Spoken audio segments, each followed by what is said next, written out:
Final 5 seconds of this one. The Predators are going to go 2-0 on the Blues, and they're going to meet right after Christmas again as the horn sounds. And the Blues have one more game in this Central Division run. That's what it sounded like right here on 101 ESPN last night from the 573. Praise coming in from all directions before we're even on the air. Whoa. $5 says BK starts off with the Blues so he can go into his BK's Blues bashing bit.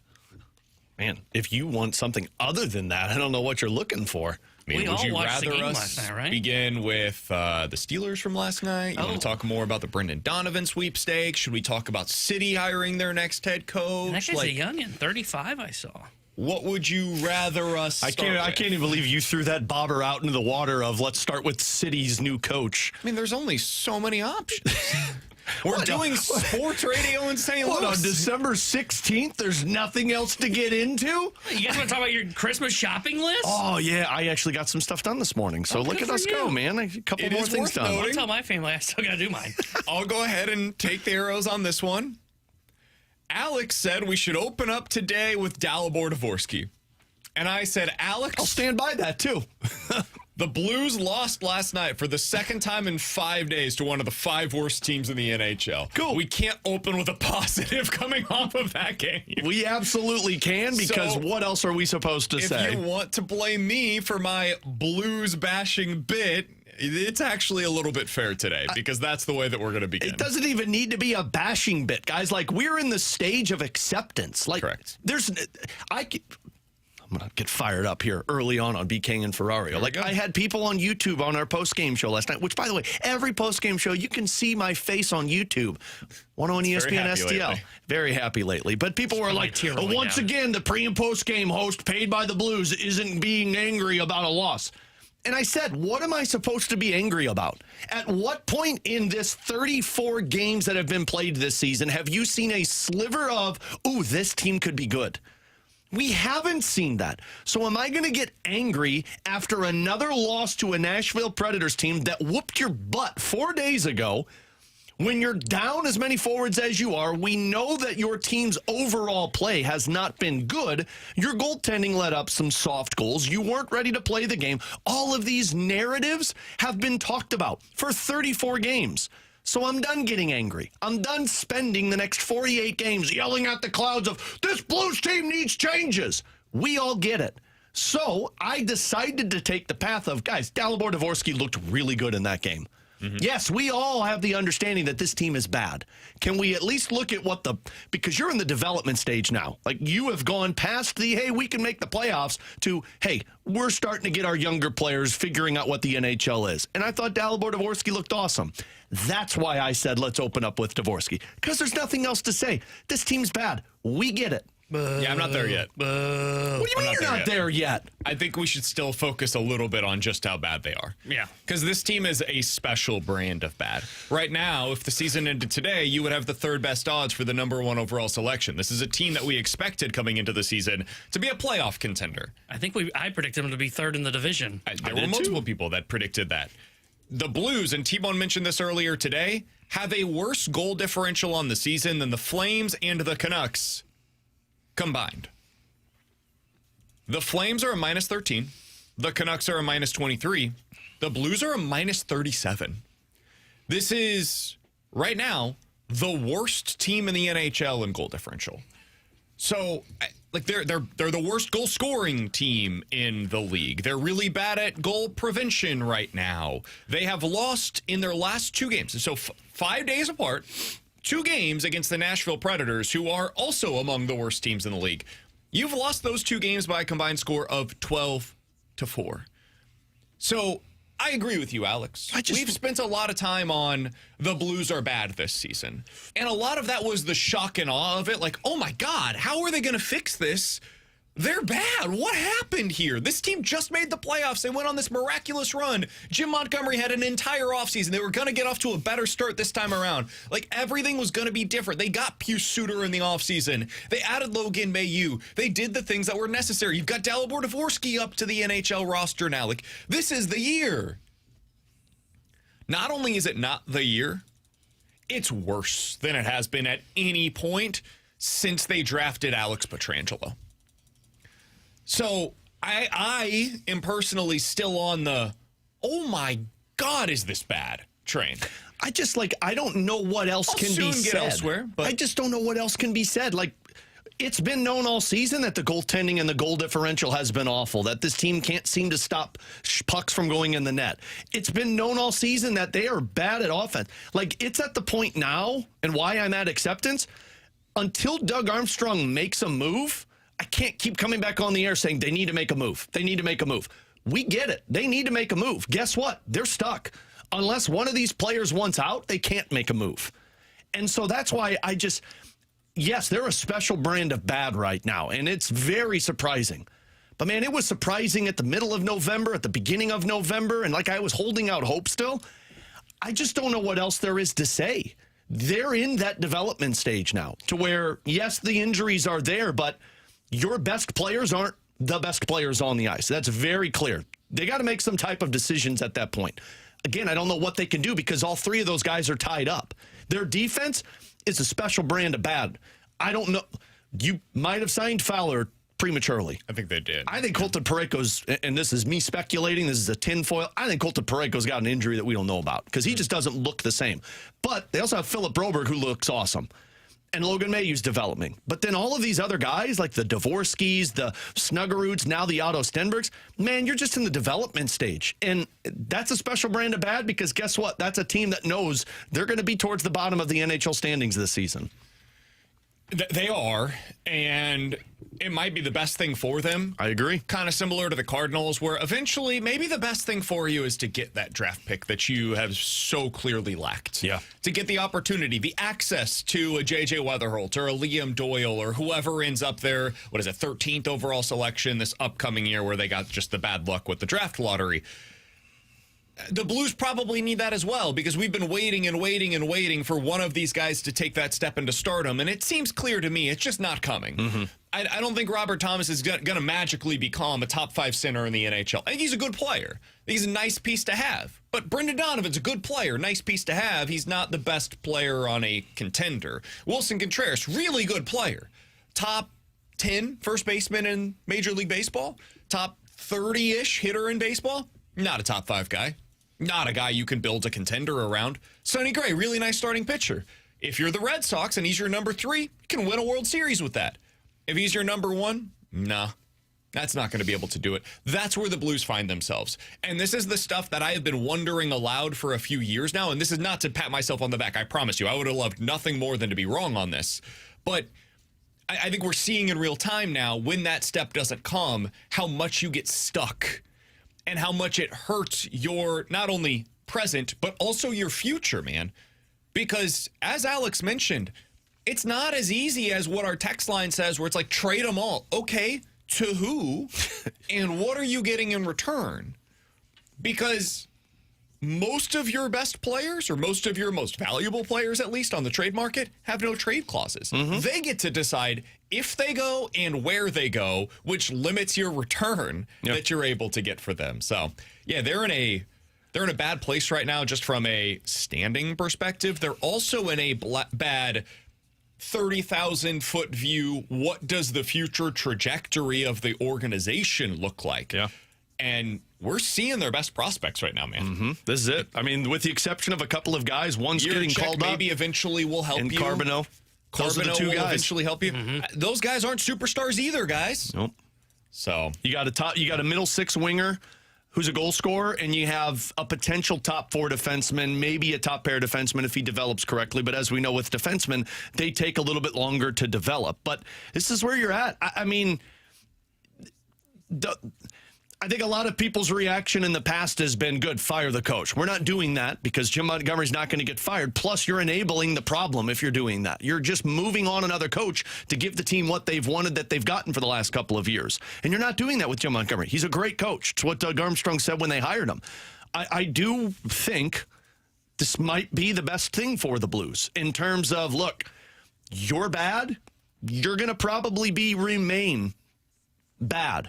And you're talking about a top 5 pick. The one thing that this organization has not had since Alex Pietrangelo is a difference maker type of talent. And right now, this isn't a defense heavy draft. This is a forward goal scorer heavy draft. This could be what the Blues need. They need a superstar at some point to come in and change the trajectory of the future of the Blues. And right now, they need to get themselves a top 5 pick. You need your Celebrini. You need your Leo Carlson. You need your Connor Bedard. You need your Jack Hughes. Yeah. You need these guys. The dude. Yeah. You need the guy that can pull you out of this malaise that the Blues find themselves in right now, and really has been the case basically since 2023. Like they had a nice 6-week stretch last year, which allowed them to get into the playoffs. But other than that, they've pretty much been this team since the end of the 2022 season.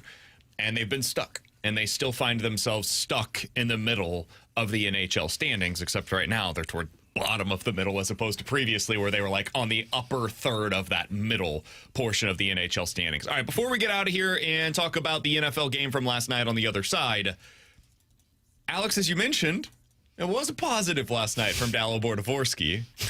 Oh, now we're going to get to this. Yeah, you've got 2 minutes, 46 seconds. Cool, thanks, man. What'd you see from him? He just looks like a much more confident player. That shot, of course, is the real deal, but now he's starting to develop into a centerman. He's making plays defensively for you, and he's shooting the puck more. And to me, that's what you need if you're the Blues. Like the last couple of years, they haven't been able to play a full season of some of their prospects. Like Zach Bolduc 2 years ago only played 17, 20 games, and he took that offseason to figure out what he needed to do. He got better the next season.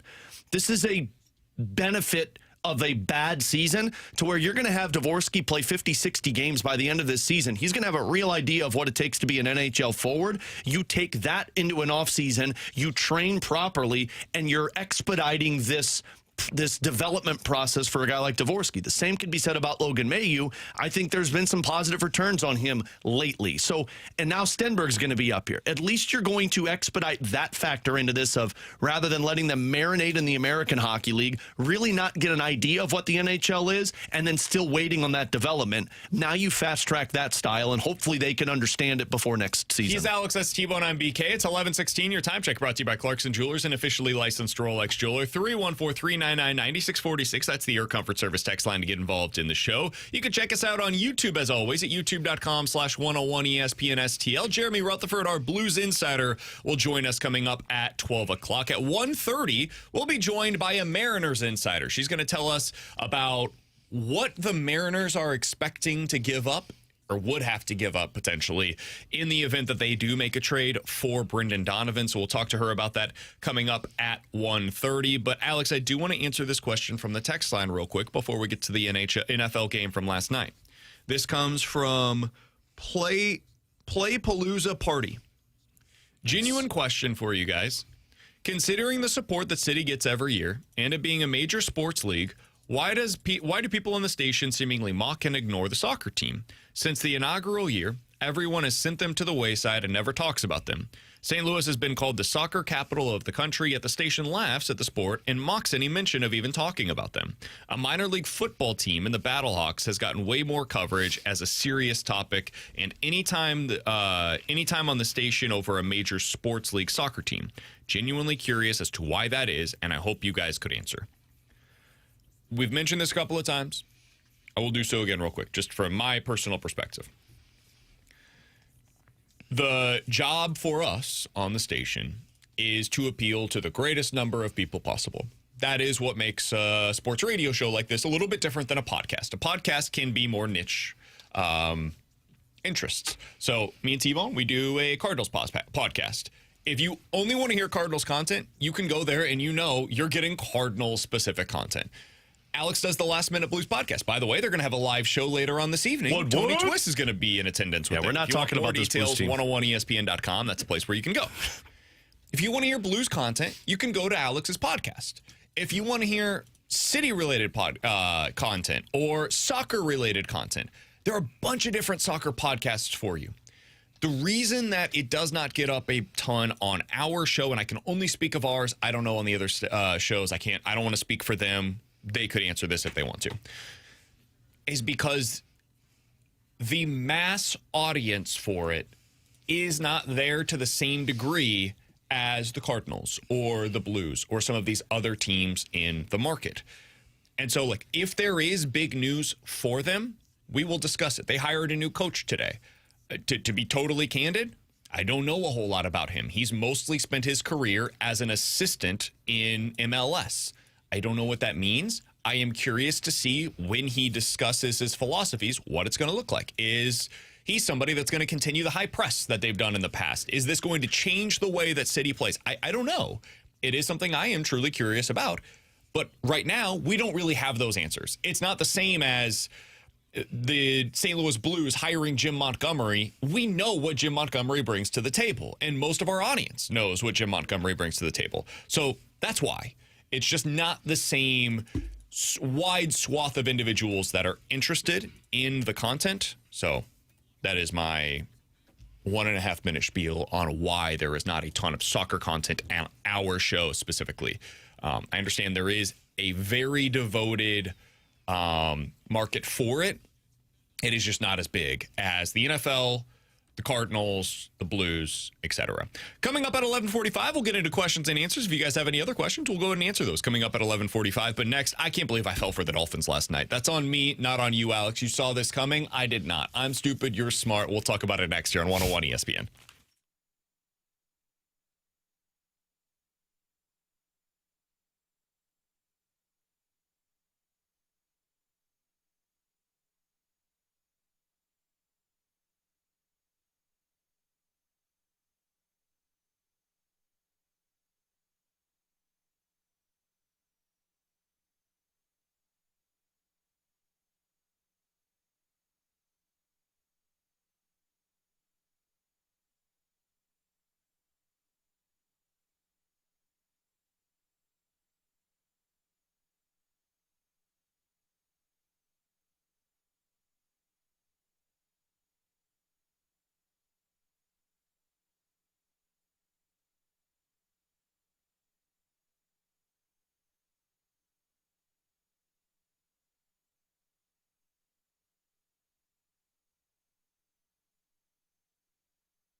Alongside Alex and T-Bone on BK. Man, I fell for it. I can't believe I did this. I should be. Maybe I'm not.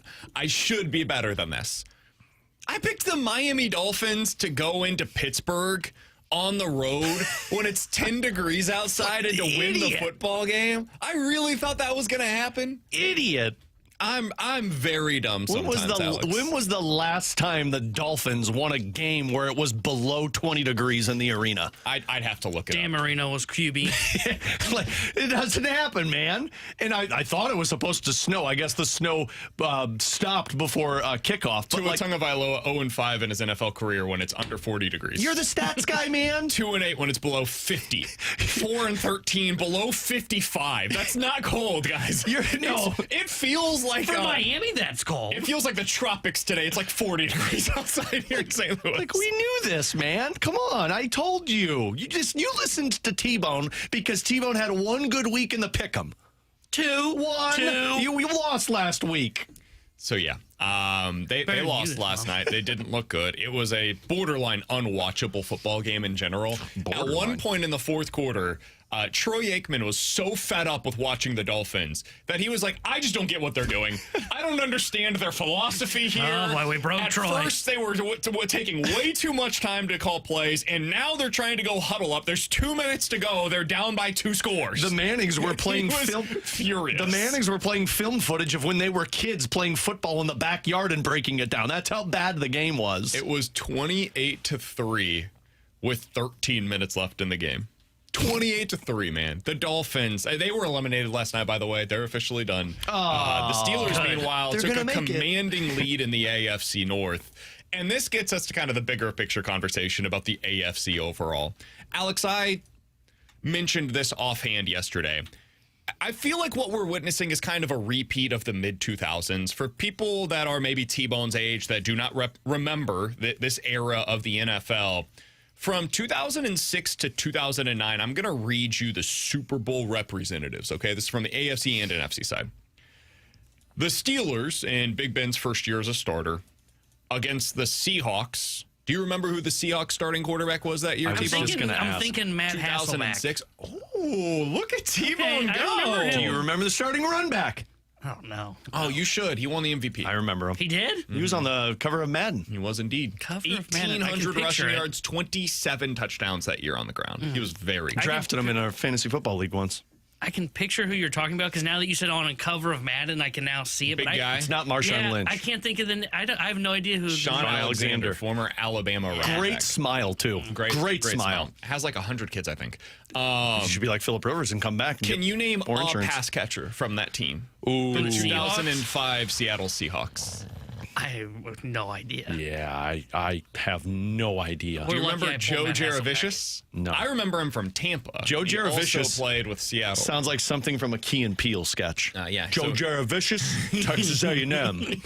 He played for the Seahawks that year. Anyways, the point of the story, Steelers played the Seahawks in one of the most forgettable Super Bowls in the history of the NFL. Don't tell that, though, to our afternoon host. He deserves every bit of praise. He will pound you into the ground. It just, like, I don't think it had this mass interest level because there wasn't the same star level that there is in most Super Bowls. And if I remember correctly, the AFC Championship game was much bigger because wasn't it Big Ben versus, I think it was either Manning or Brady. I think it was Manning. So that was kind of the start of a new era that year.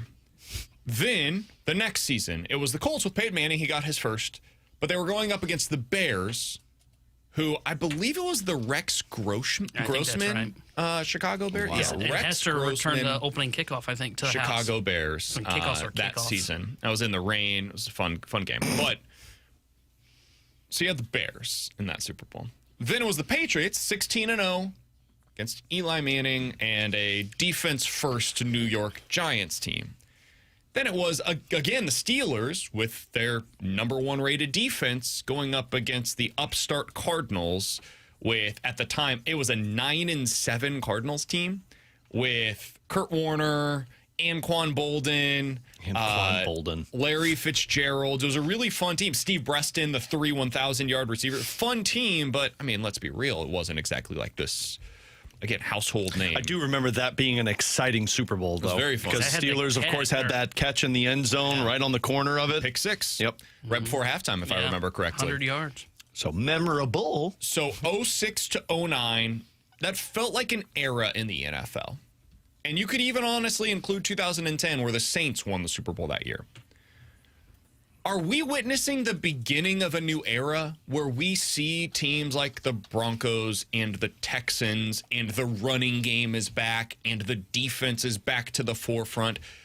Or is this going to be remembered as a one-off? Because we also had that, Alex, when you go back to like 2013, Ravens versus the 49ers. That wasn't exactly the start of an era with Colin Kaepernick versus Joe Flacco in that Super Bowl. That was the swan song for Ray Lewis in that defense. Yeah. I think it's, in terms of defense being the main supporter of teams in the Super Bowl, I don't know if that's going to be consistent because I think offense always finds a way to rise to the top. I do think you're seeing the transition into different teams becoming teams in the Super Bowl. And it's mostly because I don't think this Chiefs dominance run is going to be back to the level it was in the past. I mean, most of their guys getting older, you're not going to see that reign. I think you're seeing now more open playing field in the AFC to where maybe it's the Patriots that are consistently towards the top that are fighting for the Super Bowl. Maybe it's the Texans. Maybe it's this Denver Broncos team. I think you're seeing a passing of the guard in the AFC, at least, of who the superior teams are every single season. And the NFC, it's kind of a shoulder shrug. Because, I look around, with the exception of the Rams, and I don't know how much long Matt Stafford is going to be able to keep up this relevancy. Now you're talking about a new wave coming in, but how many of those teams do you believe in to be there? So I don't know if it's going to be defense first as the teams that make that run and consistently at the Super Bowl. I do think we're going to be talking every year about the same team that's just not the Chiefs, Ravens, Bengals, and Bills. Yeah, I think it's going to be more of a rotating door, but I kind of agree with Alex. I have a tough time seeing if it's going to be defense that is guiding these teams.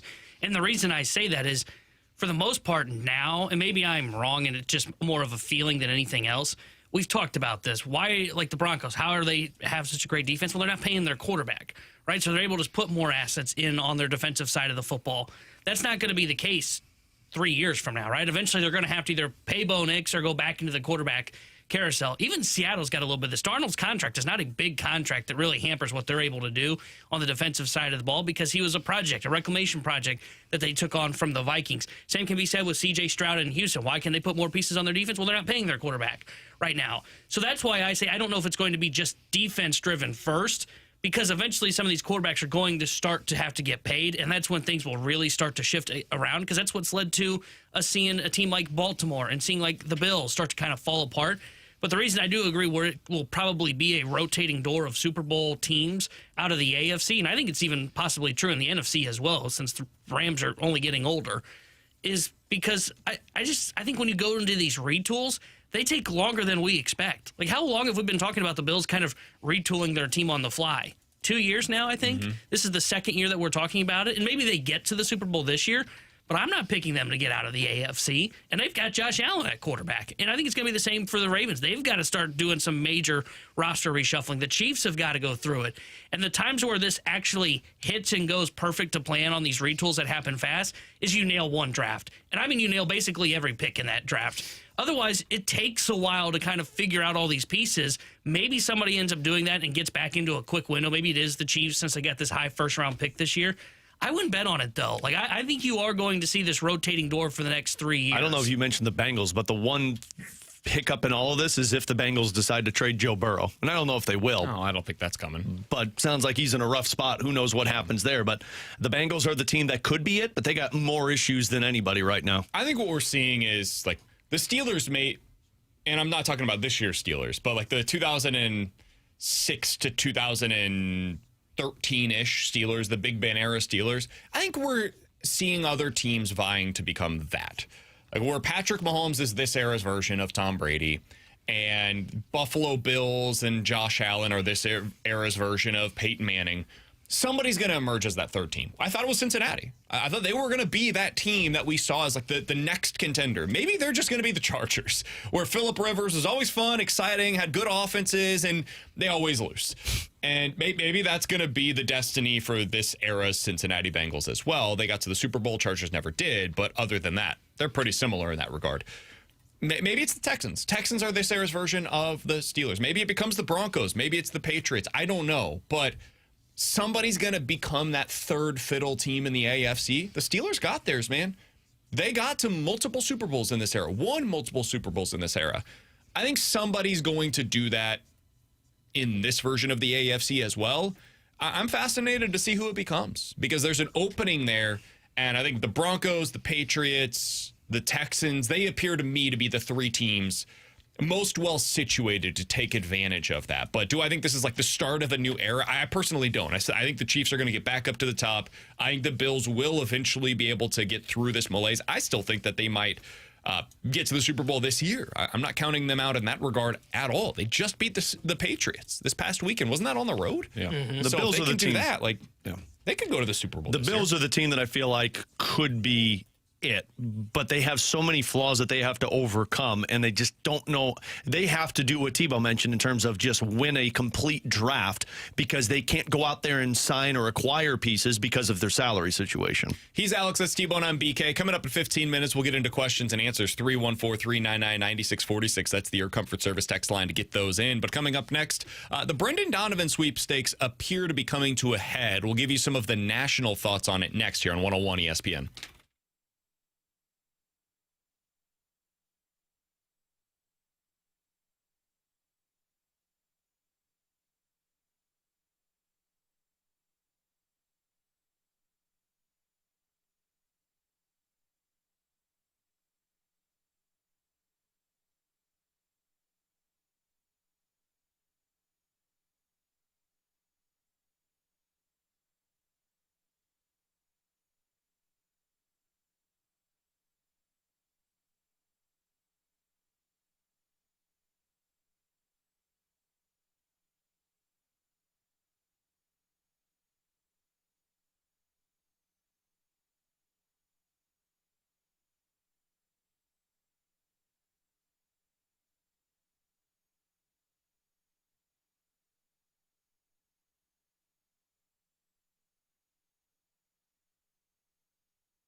Taylor Hendrickson here, the Sports Center update, driven by Giant Londoff Chevrolet and Giant Londoff Autoplex. Last night, the St. Louis Blues fell to the Nashville Predators in their contest. They are off today. They will be back in action tomorrow night when they host the Winnipeg Jets. We'll have pregame coverage starting at 6 o'clock with Alex Ferrario. Puck drop at 7 o'clock with Chris Kerber and Joey Vitale. And tonight here on 101 ESPN, we've got the NBA Cup Championship game between the Knicks and the Spurs, as we'll have pregame coverage starting at 7 with tip-off at 7:30. The Sports Update was driven by Giant Londoff Chevrolet, Giant Londoff Autoplex. See them at londoff.com. Chevy, together we drive.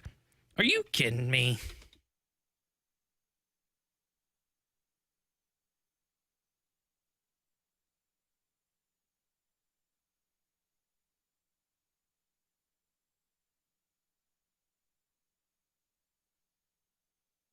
So I kind of am viewing that as maybe the next shoe to drop.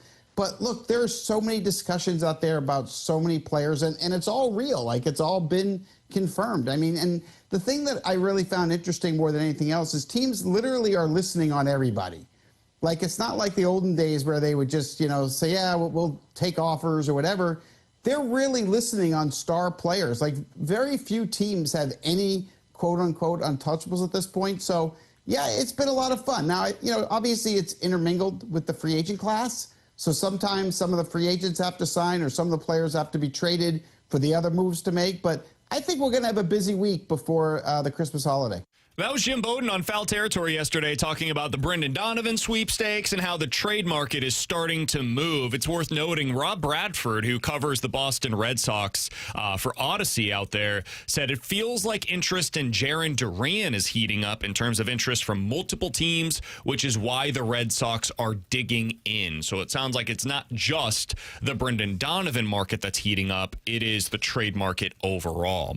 Anthony Castrovents was also on MLB Network yesterday. He's a national MLB analyst for MLB.com, and he gave his thoughts on why Brendan Donovan is the best possible offseason addition for the Seattle Mariners. Take a listen. I would wish for them Brendan Donovan of the Cardinals. I think they are a perfect trade match, and you hear their name in those rumors.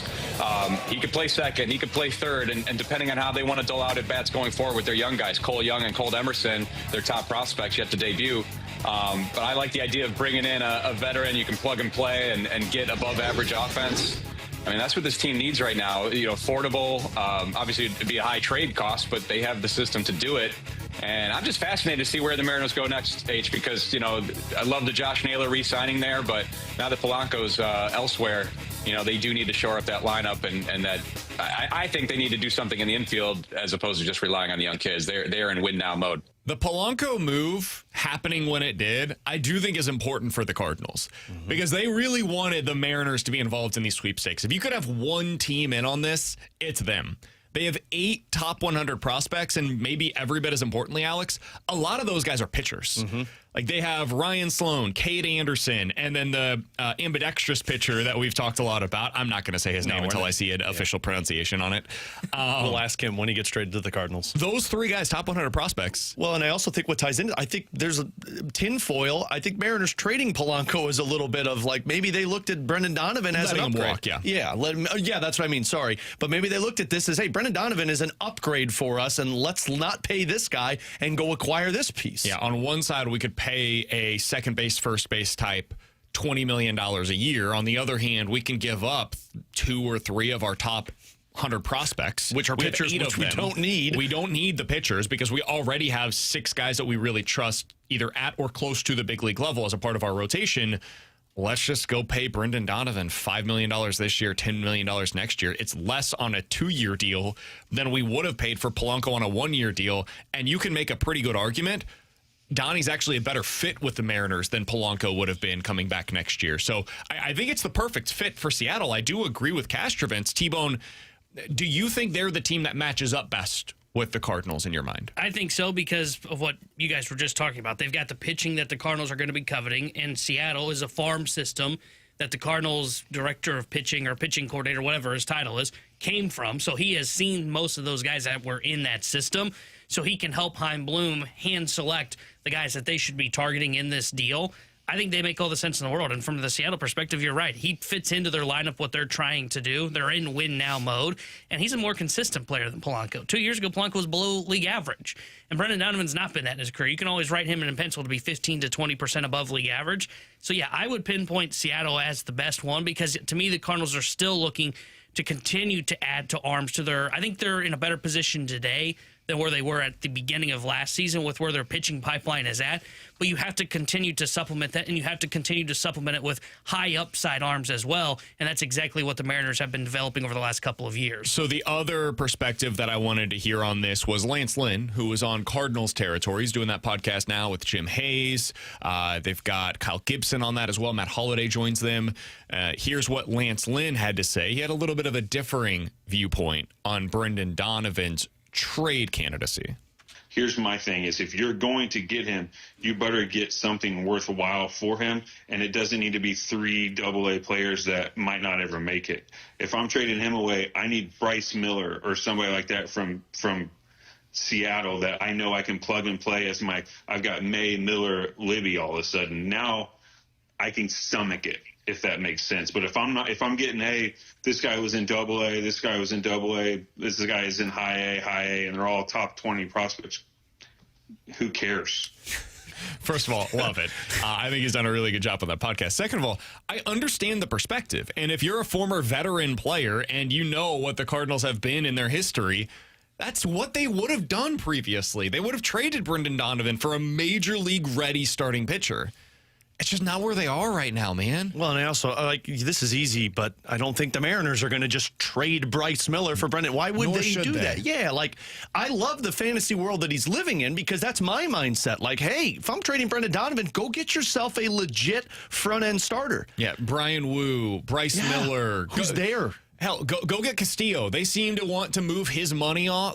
Let's bring him in, but that's not where they're at. 2 years ago, that would have been smart for the Cardinals. Right now, it's not. And I'm going to trust the people in charge because of the previous regime. I didn't trust them to go out there and identify this piece. But maybe they get their next Bryce Miller. But maybe it's 2 years from now, Bryce Miller, rather than the now Bryce Miller. I'd love the now Bryce Miller. But those trades just don't happen, especially if you're the Mariners that are trying to win a World Series. They're not going to trade away a piece that could help them win a World Series for a piece that could also help them win. They're in the business of bringing in more assets for the now.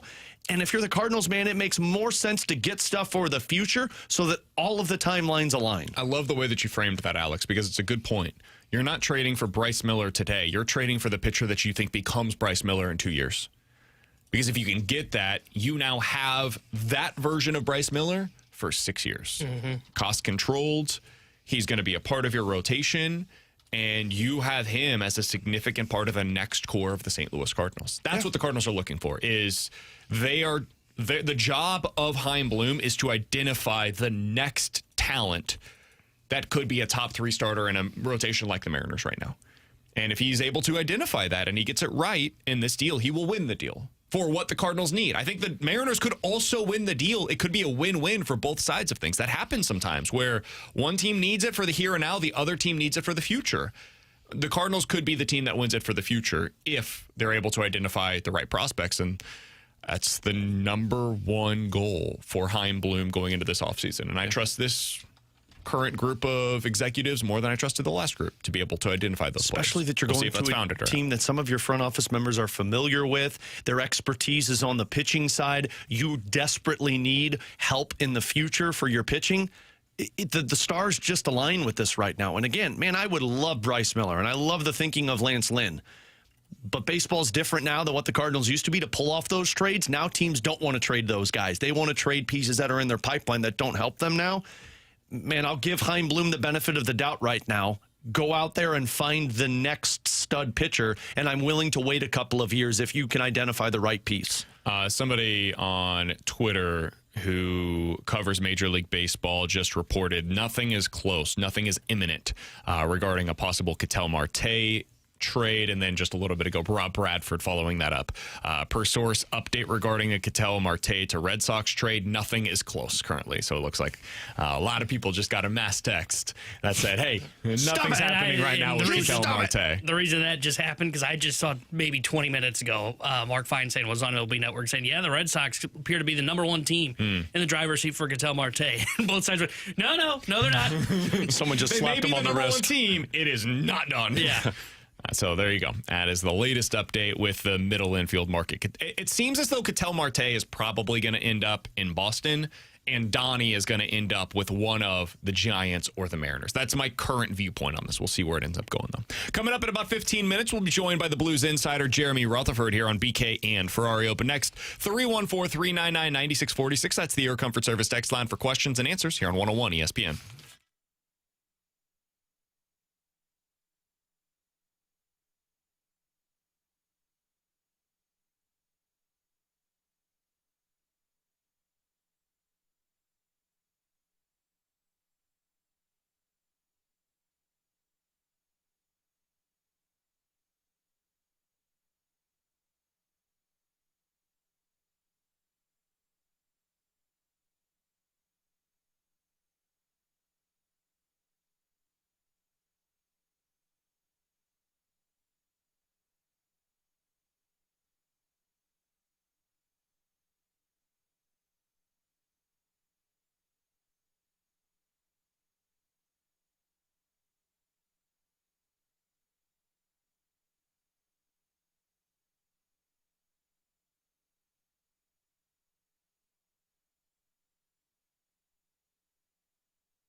Tanner Hendrickson here in Missouri. Your moment is finally here because DraftKings Sportsbook, America's top-rated sportsbook app, is now live here in your state. Now, you can make every game even more exciting with same-game parlays, money lines, props, and more, all from your phone, all safe, secure, and easy to use. And right now, new Missouri customers can bet just $5 and get $300 in bonus bets instantly. No waiting, no nonsense, just pure action powered by America's top-rated sportsbook app. I'll be in on the action tonight. I'm taking the Spurs on the money line to win the NBA Cup. They just beat the Thunder, so of course they're going to take down the New York Knicks. And if you put together a 3-leg same-game parlay, you can get a 50% profit boost on the DraftKings Sportsbook app. So download that DraftKings Sportsbook app and use my code Tanner. That's code Tanner as new Missouri customers bet $5 and get $300 in bonus bets instantly. That's code Tanner. The crown is yours in partnership with DraftKings Sportsbook. Gambling problem? Call 1-800-GAMBLER. 21 plus. Physically present in Missouri. Eligibility and restrictions apply. Terms at DraftKings.com/sportsbook. Bonus bets expire 7 days after issuance. For additional terms and responsible gaming resources, see sportsbook.draftkings.com/promos.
314-399-9646. That's the Air Comfort Service text line for questions and answers. If you guys have any questions, go ahead and get them in right now. We'll talk to Jeremy Rutherford, our Blues insider for The Athletic, coming up here in about 10 minutes. Update from Blues practice as they have morning skate right now. Fabry is on the top line today with Thomas and Buchnevich. Neighbors is skating today with Dvorsky and Otto Stenberg, who was recalled last night. We'll talk about that coming up in the 12 o'clock hour. Hugh McGeeing is on one wing with Matthew Joseph on the other. Suter in between the two. Braden Shin not practicing at skate today. It looks as though they're switching up the defensive pairs again. Broberg is with Parayko, Kessel with Falk, and Fowler with Mayu. Tucker is the extra. Yeah. That makes sense. They like to rotate those defensemen, and I don't know if Tucker's done much to stay in the lineup. Obviously, I think a lot of people are going to look at Neighbors moving down, Fabry moving up.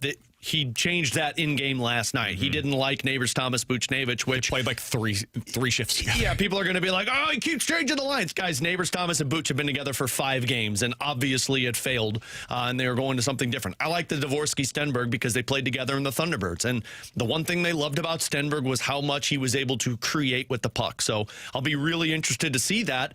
And with Shen out, Shen took a couple of punches last night in that fight with Haig, so this just might be a maintenance day for him. But if he comes back, my assumption would be either McGing or Luff comes out and Shen moves into that third line, which means Dvorsky's going to play top 6 for you. From the 618, when is the last time the Cardinals were on somebody's no-trade list? I think they were actually on Lance Lynn's no-trade list. The reason why I bring this up is because I think people are maybe misinterpreting the, what's-his-face? Ketel Marte no-trade list. Players will do this at times, from what I understand, Alex, where they play both sides of it. They will both put on the teams that they don't want to go to because they're bad, and also put teams on there that they think are most likely to trade for them as protection to be able to say, like, yes or no, I'm willing to, or I don't want to go to that specific team. So there are some players that they've got like a 10-team no-trade list that'll put the Yankees, the Red Sox, the Dodgers, the Mets, and whoever the best team, the Giants, for example. And then they'll also have on that list the Tampa Bay Rays, the Pittsburgh Pirates, the Colorado Rockies, etc. Yeah. So the Cardinals sometimes end up on some of those lists that were made a few years ago. So that's possible. It's also possible he just doesn't want to live in the Midwest. Yeah. Like Ketel Marte had the Cardinals and the Pirates on his list. So maybe just doesn't want to live here. Yeah. Specifically. I mean, there's reasons around all of it, but in hockey, I've seen it and talked to a couple of players that have had them. And yeah, the big reason is like, yeah, if they come to me and say, do you want to go to this team that is a top team for the cup? They're going to accept it, but they're putting it there so that they can put more bad teams on that list so that they don't have to go there. It's leverage. It's leverage for the player so they can ultimately make that choice. They get to decide for themselves in season or in the offseason, whatever it may be, if that's the right move for them and their family at the time. Like, stuff changes. Maybe you were hoping to have a kid at some point and your wife's pregnant and you don't want to move to, like, for example, in February, Blues go to, Braden Shen, right? I don't think he's in this spot, but just to use him as an example. And maybe he's got a 15-team no-trade clause right now. Falk's probably the better example of this. 15-team no-trade list. He puts Toronto on there because he's like, man, me and my wife are trying to get pregnant. Yeah. If she gets pregnant 2 weeks beforehand, I'm not going anywhere. That's one team that I would not want to end up going to, and they would probably try to trade for me. So that's the kind of thing that you could use it for. Yeah. All right, 314-399-9646 is the Air Comfort Service text line. From the 314, Alex, do you think that the Blues would put in a claim for, is it Bergeron? Berggren. I said from Detroit. Yes. He's a 24-year-old with upside. He's on waivers. 100% I do, and I'll be very curious to see him. And then there was another guy that, I don't know if they do all of this because you're not bringing in all these roster players, but there was a 25-year-old defenseman that Dallas put on waivers, Kolyachuk. I'm going to do a BK here. I can't pronounce the name, but he's a big left-handed defenseman who's been pretty good for Dallas. They're just kind of roster-filled. I said this last night before the game started with Jim Heuer, our on-site engineer for the game. I said it would not surprise me if they claim Berggren. He played with Philip Broberg in Sweden on the Swedish Hockey League team that they were on. And, of course, he's a Swedish forward that I have to imagine Alexander Steen would be like, yeah, he's got 1 year left. He's an RFA after this year. He's got $1.8 million, and he's a former second-round pick. So, yeah, I wouldn't be surprised if they would put a claim on that because of how many bodies they're down. From the 636, do you guys think Robert Thomas could be a #1 center on a Stanley Cup contending team? My answer to that today is no. I think he's a second-line center on a Stanley Cup championship team. I think you could argue it this season, but let's take Colorado, for example. He's not unseating Nathan McKinnon. Could he unseat Brock Nelson? Right now, I'd say no. Brock Nelson's playing some really good hockey for them. I think in a Stanley Cup playoff run, you'd probably look at that and say it's an either or. At a minimum, I think you would need another Robert Thomas to pair with him to be your second line center. So you'd need another guy as good, at least, as Robert Thomas in order to make that kind of a run. And you would need to be just elite defensively and in goal and everything. So you would just have to make up for it in other areas. But my answer to that today would be no, I don't think you can with him as your number one center. I think you would need somebody as good or better than Robert Thomas personally. That could change. Maybe he continues to develop, but as of today, I would say no. All right, 314-399-9646. That's the Air Comfort Service text line to get involved in the show. You can check us out on YouTube, as always, at youtube.com/101ESPN-STL. It's 12:01. Your time check brought to you by Clarkson Jewelers, an officially licensed Rolex jeweler. Coming up next, Jeremy Rutherford will join us here on BK and Ferrario. We'll talk to him about all of these Blues injuries and what he learned from the Blues last night, including what he saw from Dalibor Dvorsky. Alex, something positive from the Blues game. JR joins us next here on 101 ESPN.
Alongside Alex and T-Bone, I'm BK. Happy to go out to the Callier and Thompson hotline to be joined by our friend, the Blues insider for The Athletic. He's Jeremy Rutherford joining us here on the show. It is worth noting, we just found out JR was able to speak with Blues president of hockey operations, Doug Armstrong, for a little while prior to morning skate today. So we'll talk to him about that here on the show. JR, appreciate the time as always. What did you learn in your conversation with Doug Armstrong today?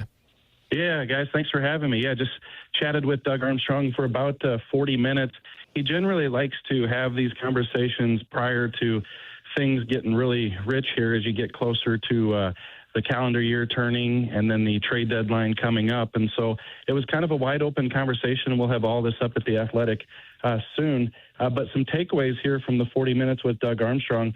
I jotted down a few bullet points. He said he didn't expect to be great. He said that he didn't think there was any real false hope after the Four Nations face-off. He said that wasn't necessarily sustainable, but he thought they'd be a middle-of-the-pack team that was grinding and fighting for a playoff spot. Maybe a good 10-game segment could put you in a good spot for the playoffs, but he said none of that, obviously, has transpired. So we asked him for reasons why. How could this be? And obviously he spent countless hours trying to come up with this answer. And he said that it's hard to pinpoint. The one thing that he said a couple times is he felt like everything that was wrong with the team that started to get better, then something else would pop up, and kind of the whack-a-mole type analogy there. And, I asked him about the top players not producing prior to the injuries, the Jordan Kyrous, Robert Thomases, Pavel Buchneviches. And he said that they just all were cold at the same time, and that's unfortunate. He said that typically doesn't happen with a group of guys like that, but they were all cold at the same time. And I'll give you another one. He said the fact that the Blues are now last in the league in goal differential, those are the facts, and it's very humbling. And so we can get into some more stuff in terms of what he's talking about in terms of the future trades, things like that. I'll let you guys ask me some questions, but those are kind of the general takeaways about the season so far. So let me start with just those top players, JR. Did he say, or did you get the vibe that they're frustrated with these top players? Yeah, I think that the frustration just that they're not producing. I think we all remember prior to these injuries, the fourth line was generating the most offense at times, and the power play has been up and down. So yeah, definitely frustrated with how they've performed. But I think the one thing that I took away from Army talking about everything is just that he said it's the entire team, it's the organization. And he said nobody. You can't point the finger at any area and not find some fault with what's gone on this season. And he said, including the general manager, the coaching staff. So kind of big picture on that one, Alex, but definitely frustration in everything he said. But he wanted to make it clear that it was organizational wide. Did he, I don't even know if he can answer this question really, but did he speculate on the possibility of making moves prior to the winter roster freeze, JR? Yeah, we did touch on the situation moving forward. And what he said is he's usually in the position where he's, in his words, the high-function team calling the low-function team saying, hey, who's available? He said he's starting to get some of those phone calls right now, and teams are calling saying, hey, what do you think about this guy? And his response is that he thinks it could come to that. They could have some conversations where they're moving guys out. But his key phrase is, I'm not selling for 50 cents on the dollar. He said, look, I'm not looking to trade these players for the way they played after the Four Nations tournament. I understand that I can't do that, but I also can't trade these players based on the way they're playing right now. So he said, whatever that middle ground is, when those phone calls do come in with teams, they got to find a middle ground. But he said there are no untouchables. He said that the way this team has played, you can't have untouchables. He said there's very few of those around the league, and the Blues don't have any at this point. So I want to go back to the comment that you said that Doug Armstrong told you guys in terms of, like, you didn't expect him to be pushing for one of the top spots, but he expected him to be competitive for a playoff spot. Does that feel like it's a different message than what he said at the beginning of the season, JR, to where he spoke with the media prior to preseason and training camp and saying, like, we believe that the whatever is over? Yeah, and I think, we've had those conversations about that retool, and, I always felt that they still had to get through a stretch of hockey where, they did sustain it, and they were continuing to trend upward past the Winnipeg series last year. And, then you're starting to put players in place who are going to be part of this future, and they didn't get there. So back to your question, did he oversell or thought that the team would be better and say that publicly at the start of the season, and now he's backtracking and thinking we were middle of the pack? And I don't think that's the case at all. I think that probably some reality has set in, and maybe his true feeling about the team is they would be middle of the pack. But I think there was reason for him or for the media or for the fans to think that this team was going to carry on from what they did last year, and with the Pius Suiters and Nick Bukestads and being a little deeper down the middle, that they could be that type of team, but it just didn't develop. And so now, he says, thought we could at least be middle of the pack, and you never know, with a good run, you could get yourself into the playoffs. As I look at the roster as currently constructed, JR, and I'm talking about the healthy bodies that they have. It's not a lot of them. Even if that's what they thought they were going to be coming into the season, they just don't have the dudes right now. What did Army say about the injuries and how that will impact the way that he evaluates this team? Yeah, the answer to that's not going to be too, headline-ish, because he said that all teams deal with the injuries, and certainly they've dealt with their share. But he did say, I'll give him credit for this, that, hey, guys, listen, the reason why we're here today and we're talking about this stuff is not because of the injuries. Like, we didn't have people producing, and we had the whack-a-mole effect happening before the injuries started to crop up. So, let's not paint this, and this is him talking, not me, to you guys. He said, let's not paint this as the injuries has created that situation. So I think Blues fans will certainly be glad to hear that. I respect and appreciate that. Well, yeah. It's true. I mean, it's the honest answer, which you kind of need right now with the team. On the defensive side, JR, I mean, you said he acknowledged the fact that they're at the bottom in terms of goal differential and the amount of goals that they have given up. What was his concern level on that stat in terms of the defensemen? Well, it was kind of tied into the team, but the way he said it was this, Alex. It was talked about. He said that, we just weren't living up to expectations early, and then guys wanted to score goals. And in his words, he said, now we're trying to create potential scoring chances, and we're giving up potential scoring chances against. And so he just felt like that one had an effect on the other, to the point where it just started snowballing on them defensively. So, didn't really get specific with the defenseman, just that he felt like the team was trying to do one thing, and it was creating a hole on the other side. We're talking to Jeremy Rutherford for just another couple of minutes here on BK and Ferrario. You can find all of his work over at The Athletic. That's where I'll have his piece later on today, breaking down everything that Doug Armstrong had to say to the media as they spoke prior to today's morning skate. JR, I want to get your interpretation of this, not just reporting what Army had to say, but your thoughts as somebody that has been covering this team for as long as you have. And I think you've got a pretty good read both on Doug Armstrong's mannerisms and how he says things, not just what he says. How do you think he feels about this team right now compared to what he thought they were going to be going into the season, kind of the possibility of them making significant moves? What's your read on how Army is feeling today? I think he's shocked. I really do. And we touched on that at certain times. He is very surprised of where this team is where it is today. And I think, as he said, and I'll get to my thought here in a second, but he felt that this was going to be a good year. And now you look at it, and it could be the worst record points of his career as a general manager with the St. Louis Blues. And obviously that doesn't leave a good taste in his mouth. So he's surprised. He's shocked that this has happened. So, in terms of what does it mean, I think he's going to continue to explore these options. And as we've talked about for the past year, try to put Alexander Steen in the best position possible when he takes over. Doug Armstrong did say that Alex Steen, as we would expect, is heavily involved in all these decisions.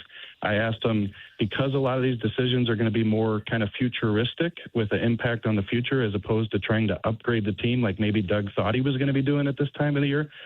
He said that, yeah, Alex is going to be involved. He's in a lot more of these phone calls. It's not just the other team talking to me and then me relaying it to Alexander Steen. He's going to be involved in some of these calls. And so I think, getting back to the root of your question, I think that he's surprised, but reality has sunk in, and now it's to the point where you just have to do what you have to do. And I think he's looking at that with a level head and not trying to salvage anything that won't be there. Jared, you already addressed it by him saying it's kind of the organization. I'm only asking this is because the question we get all the time. Did he address anything at all in terms of the coaching staff? Yeah, he did. He said, at first he was clear that, hey, look, everybody is at fault. He said that, there's nobody working harder than these coaches. He said that I see it in their eyes. They're looking for the solutions just as we all are. They're just as frustrated as everybody. But, he said there's nobody in this organization that's doing their job, and that includes the coaches, himself and so on. So, I don't know that there was anything more said in the 40 minutes where it was directly focused on the coaches. He just felt, I do remember him saying, hey, I really don't think this is a coaching issue. I don't know that we can sit here and look at where we are today and think it's, because of Jim Montgomery, there's a bigger picture here in terms of what we have to change. JR, we appreciate the time as always, man. Thanks so much for hopping on with us today, giving us some of your insight into that conversation with Doug Armstrong. We'll certainly be looking forward to reading that piece over at The Athletic and hearing you on the podcast. Yeah. As you, Alex, and Donnie all have the live Last Minute Blues podcast tonight. People can find all of the information on that at 101ESPN.com. By the way, I would be remiss to not mention, JR had a great piece from last night. Check that out over at The Athletic as well. He was able to speak with Kelly Chase. Obviously a huge night out at the Enterprise Center last night with the Hockey Fights Cancer Night out there. So if you want to read the full piece, it is available for you right now over at The Athletic. I know JR spent a lot of time on that. We were planning to talk a little bit about that today before Army and his comments became the main storyline. JR, appreciate the time as always, man. We'll talk with you again next week. Yep, anytime, boys. Thanks. See ya. And Jeremy Rutherford joining us as he does each and every Tuesday here on BK and Ferrario. All right, coming up on the other side, do want to get your reaction to some of what we just heard there, Alex, from JR and what he learned in his conversation with Doug Armstrong. And we'll talk a little bit about something that I thought was ridiculous that was stated about college football yesterday. We'll get into that next here on 101 ESPN.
Alex, in Monday Night Football last night, I had 2 plays on the Monday Night Football game.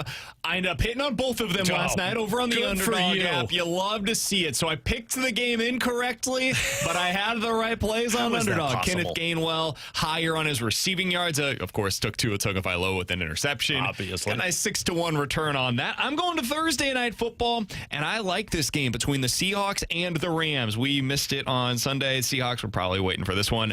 I've got Matt Stafford higher than 1.5 passing touchdowns. I like Puka to score a touchdown. I've got higher on his receiving yards as well. And on the Seahawks side of things, I'm going to take their kicker to go higher on his kicking points. Put that all together. I've got a nice bonus boost over there.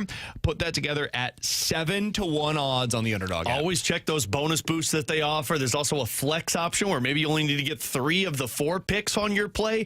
All of it over on the Underdog app for you. So download it today. Use promo code BKO to score $75 in bonus entries when you play your first $5. That's promo code BKO. Underdog, make plays, win money. Must be 18 plus and present in Missouri. Terms apply. See assets.underdogfantasy.com/web/play and get terms _DFS_.html for details. Concerned with your play, call 1-800-GAMBLER. Visit www.ncpgambling.org.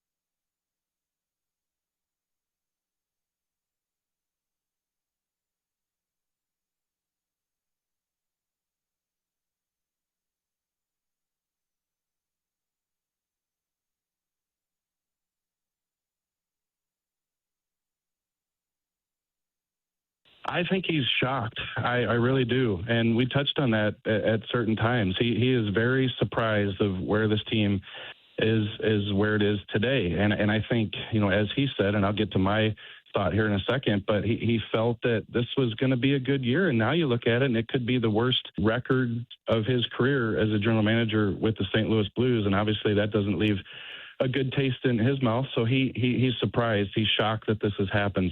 Doug Armstrong is basically feeling the same way that all of us are. Alongside Alex and T-Bone, I'm BK. That was Jeremy Rutherford moments ago talking with us about his conversation that he had along with a couple other writers with Doug Armstrong today, Alex, out at the Centene Community Ice Center. I'm curious, after our conversation with JR, learning from him what Army had to say today, what was your reaction? That this might be a bigger problem than we're making it out to be. I mean, if the president of hockey operations is surprised and concerned about this, and there's no changes to be made that you can just act. He said that everybody is untouchable, or JR said that he told them that everybody is, nobody's untouchable, everybody's available. And yes, that's true, but he also said, I'm not trading guys for 50 cents on the dollar. Well, unfortunately, if your team continues to struggle, you're not getting Godfather offers for these guys that change your organization.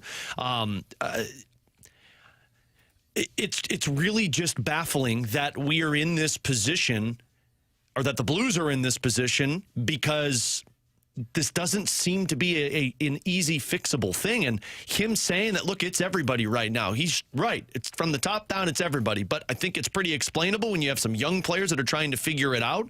What's not explainable is your top players all being inconsistent at the same time. What's not explainable is your defense struggling as much as they have been with 3 guys who are veteran players. And what's not explainable is your goaltending tandem struggling. So he talked about the coaching staff and how, yes, they're trying to fix this. They're also not doing their job, like the front office, like the players aren't.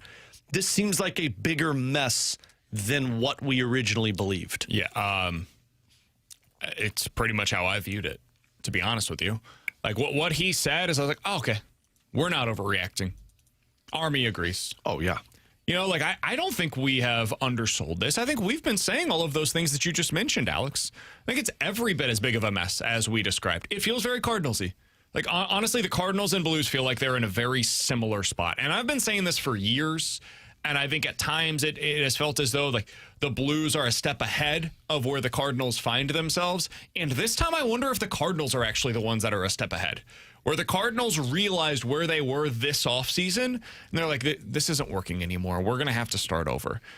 And they are taking the necessary steps to correct the wrong. Now, the thing that's tough with the Blues, I don't know how you do that. With the Cardinals, it's pretty easy. Now, the easy part is what they're doing right now. The hard part is actually enduring the bad 162 games for multiple seasons, potentially. That sucks. It's not going to be fun. The Blues have kind of already been stuck. And now you have all of these players with the no-trade clauses. Like, you've got Kyrou, Thomas, Booch, full no-trade clauses for each of them. You've got partial no-trade clauses for Braden Shin and Justin Falk and Cam Fowler, who you just extended. Like, it's not an easy situation to navigate if you're in his shoes, and you have the mess that is, like, similar to the Cardinals, the transition period that's expected to take place after this season, where Doug Armstrong is in charge right now, but he's got somebody else that's taking over. So who has final say in those decisions that are taking place? You would think the answer is Alexander Steen, but with the Cardinals, the final answer was, we'll just wait. Like, it's not worth it because we don't really know right now, so we'll just allow him to make all of those moves, speaking of Chaim Bloom. It's a mess, man. It's an absolute mess. Well, and I mean, to answer the question that you asked of, like further behind where the Cardinals are because they made these necessary steps, I think if the Blues were to make those steps, they missed their window. I mean, Doug made comments, I think it was last year or 2 years ago, like, hey, if I wanted to tear this thing down to the studs, I could. But, the ownership doesn't have an appetite for that. And frankly, we don't think we need to. I mean, they missed their opportunity if you wanted to tear it down to the studs and rebuild it. Can I ask you a quick question? Because we've talked about this with the Cardinals, where we have said, hey, the best thing that happened to them probably was missing the playoffs in 24. Because it made them realize what a lot of Cardinals fans had acknowledged for about 5 years. You're not going in the right direction. This is getting worse before it gets better.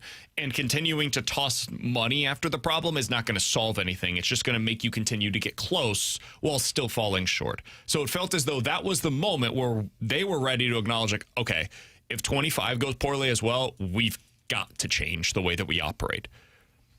Was making the playoffs in the big picture the worst thing that could have happened for the Blues? I think so. I mean, you heard what JR said. At the time, I thought it was the best thing possible. Because it was like, man, Jimmy Snuggerud's getting this opportunity, and Jake Neighbors getting this chance, and you find out where Jordan Kyrou's at, and is Robert Thomas ready to be a number one center? What do you have? Is Binnington still that same big game goalie that he was? And I apologize for cutting you off, T-Bone, but like, at the time, I did not feel this way. I'm not trying to make it seem as though like I'm talking out of both sides of my mouth. But now, with the benefit of hindsight, it feels like the worst thing for them was going on that run that they had prior to the trade deadline last year. I think so, and I think it's because what JR said about how, like, he asked Army about it in their conversation, and he said, hey, look, I knew we weren't going to do what we did post-Four Nations. That wasn't sustainable, but he also thought they weren't going to be as bad as they were pre-Four Nations. So what did he end up on? He ended up them kind of somewhere in the middle, and they're not even that this year, right? They're back to what they were pre-Four Nations. So the bigger sample size, and we've talked about this ad nauseum, the bigger sample size from last year was what they did before the Four Nations break than what it was post. And post was they just got hot. Everybody got hot at the right time, and it ended up working out. And they snuck their way into the playoffs, and it required, what was it, 12-game winning streak? They won 11, they missed the playoffs. And that's hard to fathom, that if you win 11 games in a row, you miss the playoffs in the home stretch. So, yeah, I think now that we've had some hindsight to absorb this, I think making the playoffs it gave kind of a wrong sense of security to both the players. We heard, I think it was Robert Thomas say this early on in the year. Hey, we had kind of a false sense of security as to how we could kind of take things instead of going out there and earning it on a nightly basis. And I think it did the same thing for maybe not the coaching staff, but I think for sure for the front office, because then the front office went into the offseason and added to this roster thinking they could really bolster themselves for a playoff run. But I think the mistakes they made were prior to that Four Nations run. I think the mistakes that they made were when they decided to re-sign Pavel Buchnevich to a contract extension. And they didn't make the playoffs that year. That was with Drew Bannister, where they looked at it and they were like, we were close and we don't want to lose a player like this. They could have traded Braden Shin. Last year, sure. That's what I'm talking about. But I still think the bigger issue, if you don't re-sign Pavel Buchnevich, I think you accept where you're at. And they believed that they were in a better position. I mean, look, at the Four Nations break, they were in no man's land last year. It's not like they were the third worst team in the national. They had 55 points. They were 8 out of a playoff spot, but they were also, 16, 15 up on the worst place team. This isn't like you were sitting where you're at now, where it's like, look, we're going to get a really good pick at some point. Maybe it's time to ship off. No, I agree. What I'm saying, though, is if you believe what the reports were at the time, they had significant offers out there for Braden Shin, potentially. And it would have allowed them to begin the process of changing the look of this roster. And that was at the beginning point of that big run that they went on. Now, they ultimately had that unbelievable winning streak after the trade deadline. But prior to the deadline, they started to do a lot of winning coming out of that Four Nations face-off. Colton Parayko gets hurt. We all kind of know the story now. But they could have traded Shin there. If they don't go on that run and they had made this decision then, they probably do not re-sign Cam Fowler when they did. He may have even been traded in the offseason. Just flip him for somebody else. They probably don't sign Pius Suter this offseason, and instead they look to make some other younger moves for the team. It's just a different direction to go in as an organization. And that's why I think the mistake was made the year prior when they re-signed Pavel Buchnevich, because if we're talking about the offers that they were getting for Shen. Understood, but that's sunk cost. Right, but we were talking about how we felt like they're behind the Cardinals now. They are, because the Cardinals made that decision now to where it's like, hey, we got to move on. I think the Blues, if they... Again, hindsight is 20/20. At the time, you're thinking it's like, look, it's Pavel Buchnevich, is 29 years old. We still need a top 6 forward, and this guy can keep us competitive. But at the time, that might have been the moment where you said, hey, this isn't the core. We've already missed the playoffs twice. These guys have been here. We've gone through 2 coaches. They believed they were still competitive when they were getting offers that might have benefited the team long-term there. He had no protection. Shen did. So Shen could have nixed any trade possible. And Shen did nix some trades last year, too. Understood on all fronts. And what I'm saying, I agree with you on Booch. I'm setting that aside here for a minute. Like that by last year was a sunk cost that they can't do over, unfortunately. I'm just looking at like the last, basically calendar year, let's say. Would the Blues have been better off if they never went on that run? Would the Blues have been better off if instead of having that miraculous second half of the season, they tanked unintentionally? And Shin looked around, because part of this, at least based upon his public comments, was he felt as though there was still more to be had there. He felt like because they had done a lot of winning, they could turn it around. He was proven correct in that. They did turn it around. They did get to the playoffs, and they had a chance to win in that. They should have won the first round series. My personal stance on the matter is this team would be in a better position for the long term if Braden Shin was no longer here. And that's not because I think Shin is a bad hockey player, but he clearly, just like with Sonny Gray for the Cardinals, he doesn't fit the timeline anymore. Just like with Wilson Contreras on the Cardinals, doesn't fit the timeline. And there are difficult decisions that have to be made when you enter this position as a team. And the Blues, maybe even more so than the Cardinals, are stuck. As somebody on the text line said, the difference between the Blues and the Cardinals is at least the Blues have a good young core. Do they? They're the third worst core in hockey right now. The pipeline is better than the core right now in terms of Snuggerud and Dvorsky and Juracek and Carbonneau. At least there's And I think we maybe are overstating how good that pipeline is. Yeah, that's what I was just about to say. I don't know how good that core feels really very is. Cardinals-y in that, like, I think those players are more solid contributors than they are stars down the road. And the Cardinals have had a bunch of those guys. Each one of them comes up to the major league ranks. We over-anticipate what they're going to be. They disappoint relative to those expectations, and then they're wanted across the entire league. Like, everybody else wants your players that you don't want because they're not good enough for you, for what you need. You need a star. And the Blues feel like they're in the same position today that they have been for 5 years where they're lacking the star. Well, and that's why somebody's mad at me on the YouTube because apparently I didn't answer BK's question. So let me answer it. I don't think it changes if they would have traded away Braden Shen. Do they miss the playoffs? Yeah, probably. The problem isn't Braden Shen. The problem are your best players, the core players. And guess what? You were locked in. They still tried to trade, at least from the reports, Jordan Kyrou this offseason. Pavel Buchnevich was locked up to a contract. Robert Thomas doesn't sound like they even had an appetite to consider moving on from. So sure, trade away Braden Shen, don't make the playoffs last year, finish probably top 10 in the draft. You're not getting an elite playmaker. You're getting a top 10 pick. It's fine. Maybe good, maybe not. We're not sure. You also have another first-round pick to play with in this scenario, potentially. Sure, and a prospect that's in the pipeline. Absolutely. But that doesn't solve the problem where the Blues are at right now. Agreed, but maybe it gets you a step closer.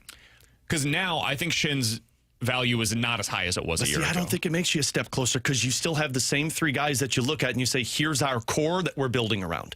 And it's the same three guys that we're talking about now that aren't the guys to get the job done. A first-round pick that's a 27th pick overall, it's probably not going to do much for you. Do you get a prospect in your system? Yeah, I mean, the Fraser Minton kid who was traded from Toronto to Boston. He's a third-line center for Boston right now. You're getting complementary pieces and still lacking the stars. Agreed. That's what the Blues already have. And at least that's cheaper, cost-controlled, and it fits their timeline better. But I think their issue is still those best players. Agreed. If they had Fraser Minton, they stink this year. Like, as much as they do right now. Maybe more. And so now you're tanking for 2025. And this is what I'm getting to is I think that the Blues, I did not feel this way at the time. This is hindsight. That's purely what I'm talking about here. But if they knew this roster wasn't good enough because last year they didn't go on that run, they enter that trade deadline with a more clear mind on where they're at in their thought process, and they think this year is probably still part of the rebuild. They go into the offseason, rebuild would have been their stance. They're entering this season with the belief that it's going to be a rebuild season. And when you have that as your North Star, much like what Chaim Bloom is saying, you take the short-term pain for the long-term gain. Instead, the Blues went into this offseason and the trade deadline believing they were close, believing that this core could potentially still get them to where they wanted to go. And I think that was all based upon this fool's gold. Much like for the Cardinals, I think their belief in their core, starting in 21 and continuing on until last year, was based upon a 17-game win streak of fool's gold in 2021 that got them to that postseason. And a 40-year-old getting and then hot down the home 2022, stretch. Albert Pujols turning into prime Albert Pujols for 3 months. And then 23, it fell apart, and they blamed it on pitching issues that they thought they could fix with one offseason. In 24, they realized, oh my God, that's not the problem. We've got bigger issues here. And then in 2025, they finally came to the realization, we're not where we want to be. It took 5 years for them to get there. I wonder how long it's going to take for the Blues to come to that same realization. Alongside Alex Ferrario and Tanner Hendrickson, I'm Brandon Kiley. In 15 minutes, we'll dive into the junk drawer. But next, let's talk a little college football, because yesterday, I thought one of the national college football analysts said one of the craziest things I've ever heard. And I think T-Bone agrees with him. We'll talk about it next here on 101 ESPN.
Tanner Hendrickson here with the Sports Center update, driven by Johnny Londoff Chevrolet and Johnny Londoff Autoplex. Last night, the Blues fell to the Nashville Predators. They are off today. They'll be back in action tomorrow night when they host the Winnipeg Jets. We'll have pregame coverage tomorrow starting at 6 o'clock with Alex Ferrario. Puck drop at 7 o'clock with Chris Kerber and Joey Vitale. The Sports Center update is driven by Johnny Londoff Chevrolet and Johnny Londoff Autoplex. See them at Londoff.com. Chevy, together we drive. Are you kidding me?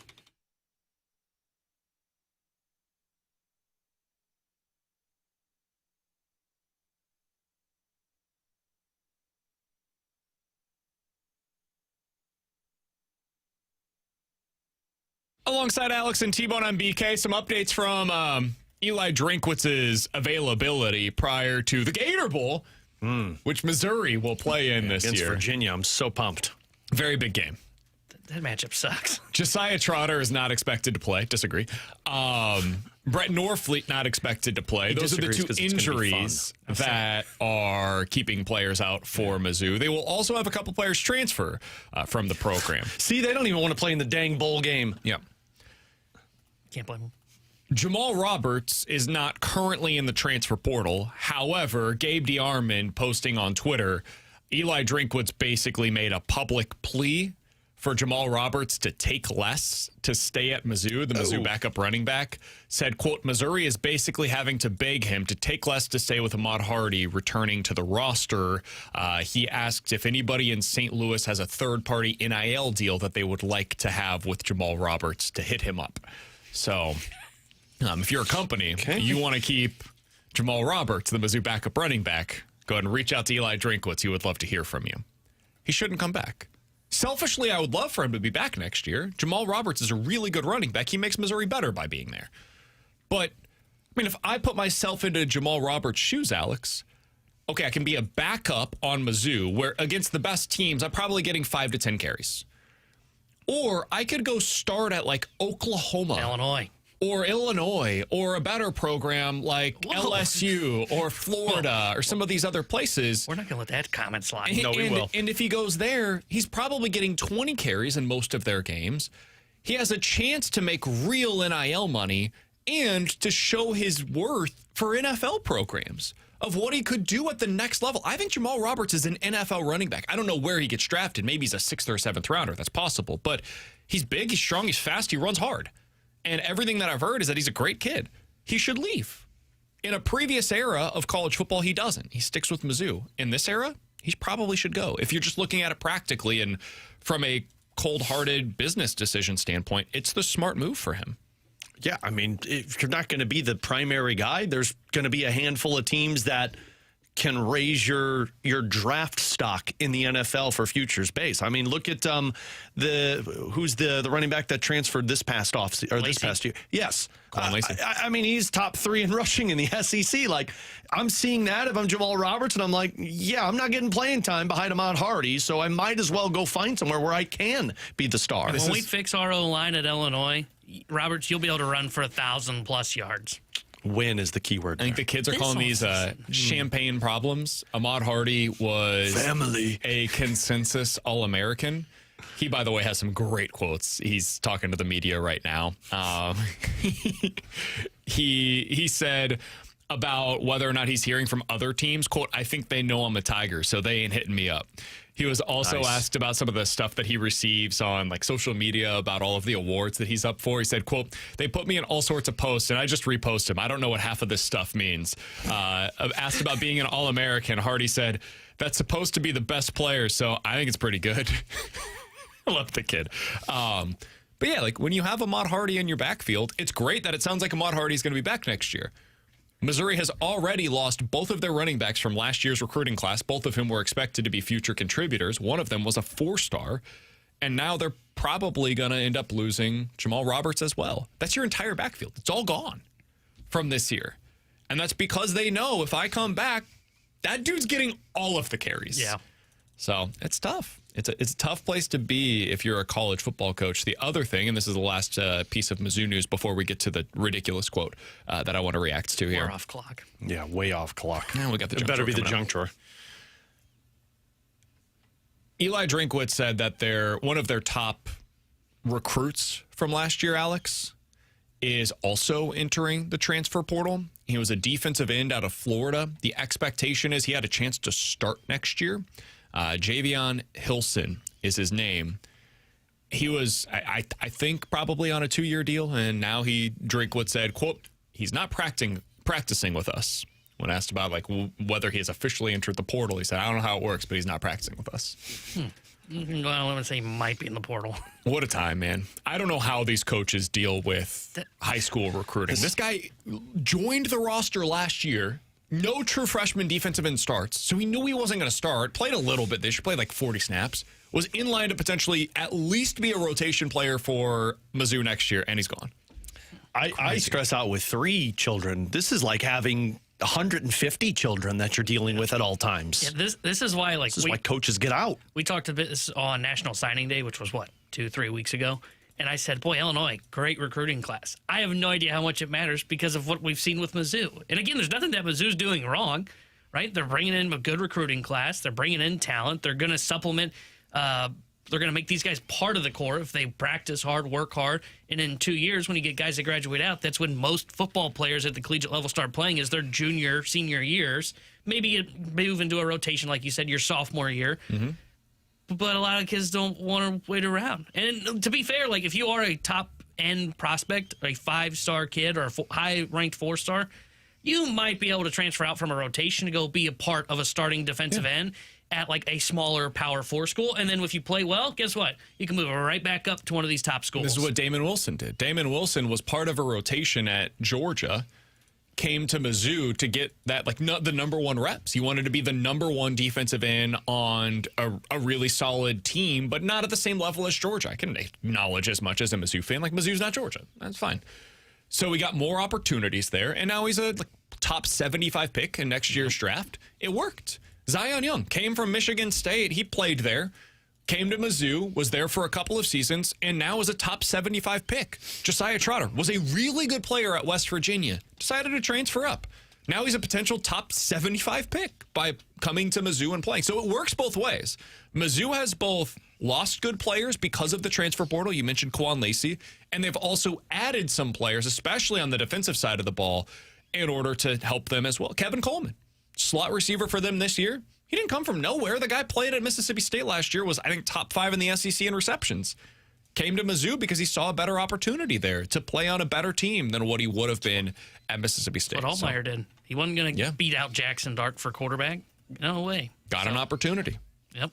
Bo Pribula left Penn State to come get the opportunity at Mizzou. Now, that one hasn't worked out as well as some of these others that we're talking about, but, you win some, you lose some, and the high school recruiting ranks, whoo, boy. It's tough. I don't know how you do this if you're a college head coach. All right, coming up next, we're going to do the junk drawer a little bit differently. We're going to react to junk audio coming up next here on 101 ESPN.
Alongside Alex and T-Bone on BK, coming up in about 30 minutes, we'll talk to a Mariners insider about what they can potentially offer for Brendan Donovan. That's coming up here in just a little bit. Stay tuned for that. But right now, let's dive into some junk audio, Alex. I heard drunk audio. Because yesterday, I heard this from a college football analyst, and it drove me insane. Let's take a listen. We're not looking for a Cinderella. Nobody cares in football about James Madison or the equivalent of George Mason going. Didn't George Mason go to the Final Four or something like that?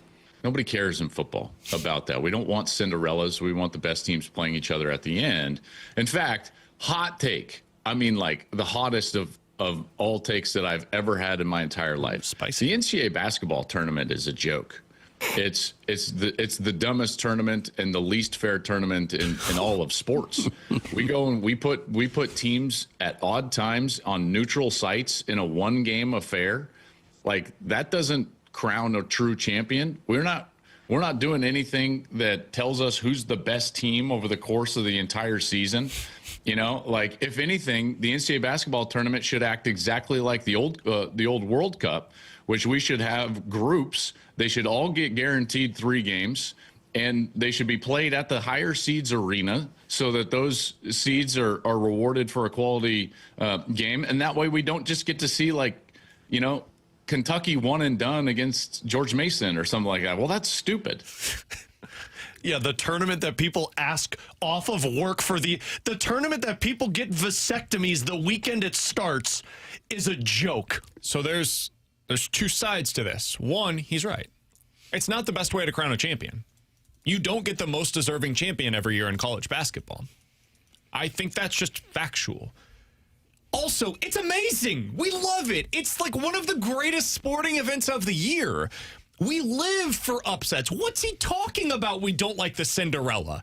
People love the Cinderella. People take off of work, as Alex is talking about. They get a vasectomy that week because they want to see George Mason. They want to see Loyola of Chicago. They want to see the 16 over the 1. We love betting on the underdogs. You know what people would love? James Madison to win the title. I was just going to say, you know what? I would be more likely to watch the college football championship if James Madison is in it versus watching Indiana versus Georgia. What people don't like is feeling as though James Madison has no chance in the game. That's what I think is drawing less attention to this year's college football playoff, especially a couple of the early matchups. Like, people don't believe, generally speaking, that Tulane or James Madison can compete, much less win. If they do, like Arizona State last year, they nearly did the impossible. Nobody thought that team was going to go on a run. We didn't even want them to be a part of the playoff. And then I was like, wait, this team's going to overtime? Like, how are they doing this?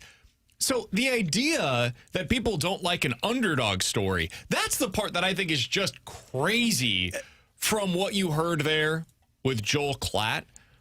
But the idea that the NCAA tournament isn't the greatest way to crown a champion, like that part I actually agree with. The one thing that not the fairest way, at least. The one thing that inspires anybody is the Cinderella story, right? Like, you can do anything. That's the Cinderella story. But to sit there again, to sit there and act like the tournament is a joke. Sure, if you don't believe it's ranked properly and it's not the best way, fine. But don't call it a joke when it's like one of the highest viewed tournaments that take place every single year. How many people this is what people do? They schedule it around the tournament. Yeah, I thought I was going to be more upset about this comment, mostly just based on how BK had teased it to me in the office. I don't agree with him at all. Like, I love the NCAA tournament. I love the fact that you've got the underdog that you can root for and get a chance to see some of these smaller schools get a chance. And I actually have no issues. I agree it probably is not the most fairest way to crown a champion.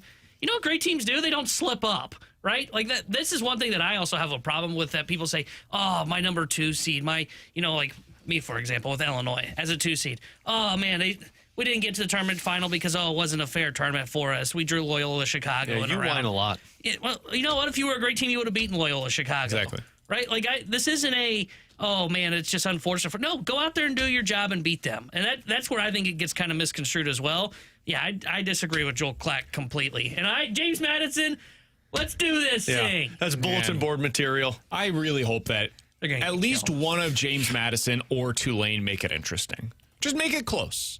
I'm not asking for you to win. I don't think you will. I don't think it's possible. But I think it would be really great for college football to shut up people like Joel Klatt if one of those two at least keeps it close and makes it interesting and has a chance to win it down the stretch. Because we've heard a lot of this stuff, man. The group of five should absolutely be involved in these games. And if you're a Power 5 team that disagrees with it, show it on the field. Hey, Texas, don't lose 3 times. You had your opportunity to prevent one of these two teams from getting there. Hey, ACC, don't suck. Because you had your opportunity with your champion getting in over James Madison, but you were so incompetent as a conference that your champion had 4 losses by the end of the season. No, that team is not more deserving than James Madison this year. Most years, you probably will be. This year, you were not. So I'm happy that the group of 5 is a part of this. I'm glad this year we got 2 of them. It was the right way to go about it. We'll see if they're able to do anything now that they're there. We've got some breaking news. Was I right? The St. Louis Blues, according to Elliot Friedman, have claimed... Jonathan Berggren. Yep. Called Berggren that has one. been claimed by the St. Louis Blues, according to Elliot Friedman. Coming up on the other side, we'll get Alex's response to this. Boston claimed the defenseman. Now that the Blues have added another player to their roster. Alex will give you his insight into it, why he thought they should, and how he fits into the Blues' plans coming up next year on 101 ESPN.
Hey, it's BK for my friends over at Victory Men's Health, and it's time for you to unlock your inner champion. I'm going to book my next appointment very soon to get my updated levels, find out where I'm at, where I'm a little low, where I have my deficiencies, and where I'm good right now. They put together regularly for me. Each and every month, I get a new box sent to my front door with all of the vitamin deficiencies that I had. They make sure that I'm supplemented for all of that. That's part of their supplement shop. They also have vitamin infusion programs and other things that they have to offer for you to unlock your inner champion. They can help you with erectile dysfunction. They can help you lose some of that unwanted weight. And they can check your levels for testosterone as well. There's a healthy range for adult men.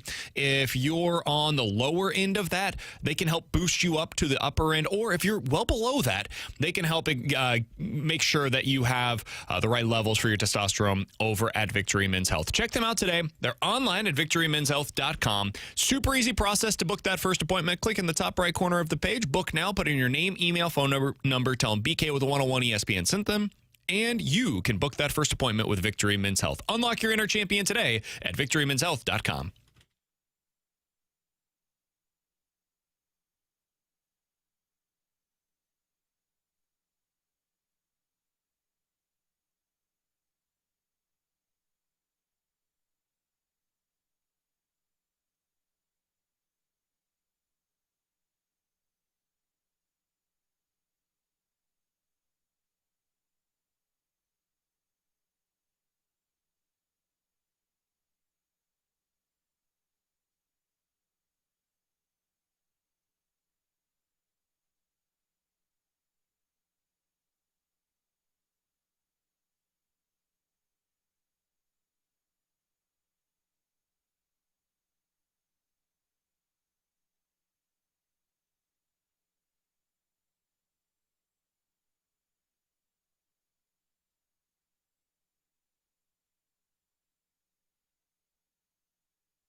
Alex, we have some breaking news for the St. Louis Blues. Mentioned this in T-Bone. the last segment. The Blues have made a roster claim via waivers. Jonathan Berggren. Oh, is that really how you pronounce it? According to Hockey Reference, it's Jonathan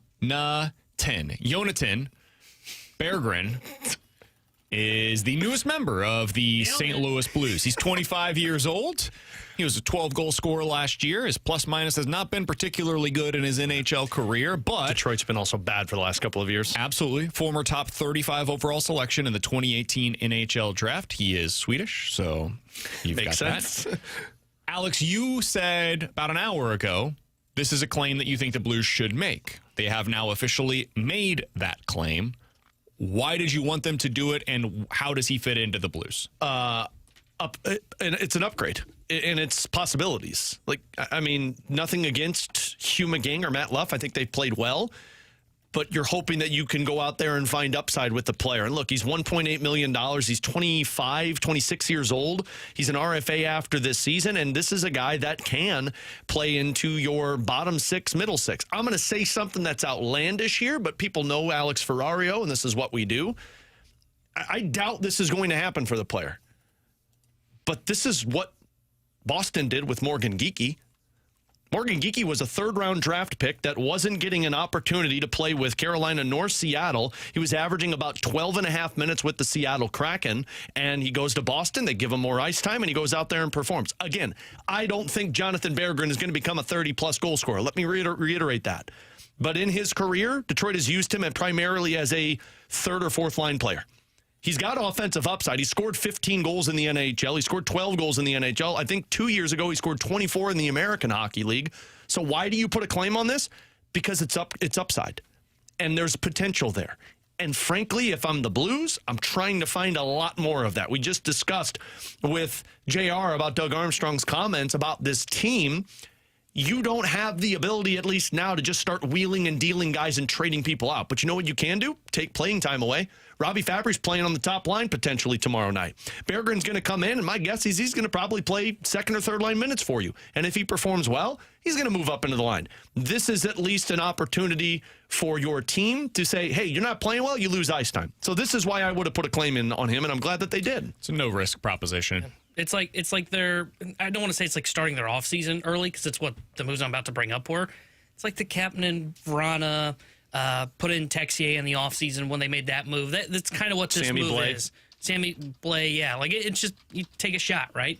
If it works, great. Guess what you just found? You just found maybe a piece to move forward with in the next couple of years, or a guy to flip when it comes to a deadline or in the offseason. And if it doesn't work, he can go right back on waivers where he's just spent some time that you're able to get him from. Somebody on the text line said, this is an idiotic move. Tank the rest of the season. Just play the young guys. Well, this guy fits into that criteria. I was going to say, how is this not tanking the rest of the season? Yeah, I mean, he is a young guy, and he's probably not going to change the outlook of the roster.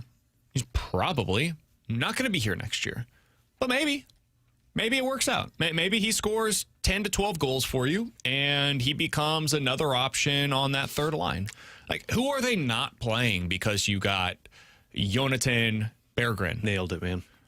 They're going to not take Matt play Luff. Matt Luff, who's 28 years old and a career AHLer. They're not going to play Hugh McGing. Like, they just signed Robbie Fabry from another team's AHL affiliate, and he came in and he's now playing on your top line. I think there's some playing time to go around here, boys. And when they get healthy again, I mean, it's entirely possible that Berggren is no longer here. Yeah. They just send him right back through waivers. I think that's probably the odds-on favorite right now. But it's $1.8 million. You got a bunch of dudes that are on IR. I would say a decent number of them will probably be on LTIR at some point to save you the cap space. It's no harm, no foul. Go ahead and make the move. And again, sometimes players do just need a chance and a change of scenery. He wasn't getting that in Detroit. And now you give him the shot to just go out there and have second life. So I just don't see the downside of this. And people that are saying, well, you need to continue to tank. He's going to come in and he's going to play a middle six role. And guess what? If he goes out there and scores 30 goals the rest of the way, I think that's a good thing for the future of the Blues to have a 25-year-old who's doing that. From the 314, this is a desperate move by the front office. I would rather them go out and make desperate moves that try to save the season than just sit on their hands. You remember, was it 2023 when the Cardinals just sat on their hands. They were like, we're fine. Yeah. T-Bone just yells Mo. And then eventually, guess what? They made some moves. It was like June or July by the time that they did it, but they finally did. They went out there and they made some moves. Hell, 2021, their desperate moves saved the season. They went out there and made a desperate move to bring in your guy. Way to lay belong. Yeah. Hey. He saved the year, man. Yeah. And then it was like, Wild. who was the lefty that they went out to get? Lester and Happ. No, the bullpen arm that just came out. McFarland? TJ McFarland. How can you not remember this core? He came into every man on first, need a double play, bring in the left on left, ground ball, boom, double play to get out of the inning. It was desperate. Yeah. It was a waiver claim. He was a nothing burger. Came in and helped him. Now, that team went on a 17-game winning streak. They ultimately went on to, make the playoffs. I don't think that's what's going to happen here, but if it doesn't work, whatever. And if it does, great. RFA, man, you move on. Like, this is just replacing what Matthew Joseph was this season for you, or an Alex Texier was for you. He's making $1.8 million, and he's not going to be getting that much of a raise unless he goes off and dominates the rest of the way. So I think it's fine. Does it really move the needle for me? No. I still think the Blues are one of the 5 worst teams in the NHL. You watch out. But today they got a guy that I'll be interested to watch him. And I'll be interested to watch him with Otto Stenberg. Yeah. Before we get to better to forget it on the other side, 314-399-9646. That's the Air Comfort Service text line. Alex, what role do you anticipate Otto Stenberg playing for this team? The 20-year-old former first-round pick is officially up with the Blues now. Second or third line minutes, a winger. I expect him to do the same thing that they're doing with Dalibor Dvorsky. He's going to play. That's why you called him up. And that's why I talked about this on postgame last night. It's why they didn't call him up until this point, because prior, with all of the injuries, with the exception of Jimmy Snuggerud, like, you still had guys who could play in the top 6. It wasn't until Kyrou went down and Bukestad went down that it was like, okay, now we're running really thin on these top 6 wingers. And then when Holloway was gone, you bring him up and you play him in the top 6. And frankly, I love the idea of putting him with Dvorsky. I mean, it's an extended role that he's going to more than likely get burned on, but let him figure out what the NHL is like. And then when he goes back to the AHL, if he goes back to the AHL, you take it and you build off of it. He's Alex Ferrario. That's Tanner Hendrickson, and I'm Brandon Kiley. Blues back in action tomorrow night against the Jets. Pre-game coverage for the Blues versus the Jets begins here at 6 o'clock. Puck drop for that one tomorrow at 7. In about 15 minutes, we're going to get the Mariners' perspective on a potential Brendan Donovan trade. What do they have to offer? What are they willing to offer in these negotiations? We'll ask Shannon Drayer, a Mariners insider in Seattle, when she joins us on the YouTube stream coming up in about 15 minutes or so. Better to forget it next here on 101 ESPN.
Alex Ferrario with you to talk about my friends over at Classic Air Care, a company that's been taking care of my home since 2016 and a company that's been taking care of my dad's home since he can remember. And that's just because they have the incredible customer service I'll talk about momentarily, the knowledgeable technicians, but it's also because they've been doing this since 1926. Plenty of experience with the Classic Air Care company, and you probably recognize the name. You've seen the vans out on the road, those orange ones with the penguins on the side. That's Classic Air Care, who has been around the neighborhood good since 1926. I mentioned the customer service. Check out these 5-star reviews that they have over on Google+. From Cheryl, Brian H., super helpful and great to talk to. Our heat went out the day after Thanksgiving, and he was able to get it working again very quickly for us. Appreciate the quick response and the effective solution. So this is why you can call Classic Air Care. Their maintenance agreement is how you keep those older units lasting for as long as you need them to. But on top of it, when issues pop up, their customer service is going to get to you within 24 hours. You can call them today. You can also schedule online. Just do me a favor. Tell them Alex Ferrario sent you. That's Classic Air Care and ClassicAirCare.com.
Alongside Alex and T-Bone on BK, 314-399-9646 is the Air Comfort Service text line for Bet It or Forget It. You guys give us a scenario. We will tell you if we are betting it or forgetting it here on 101 ESPN.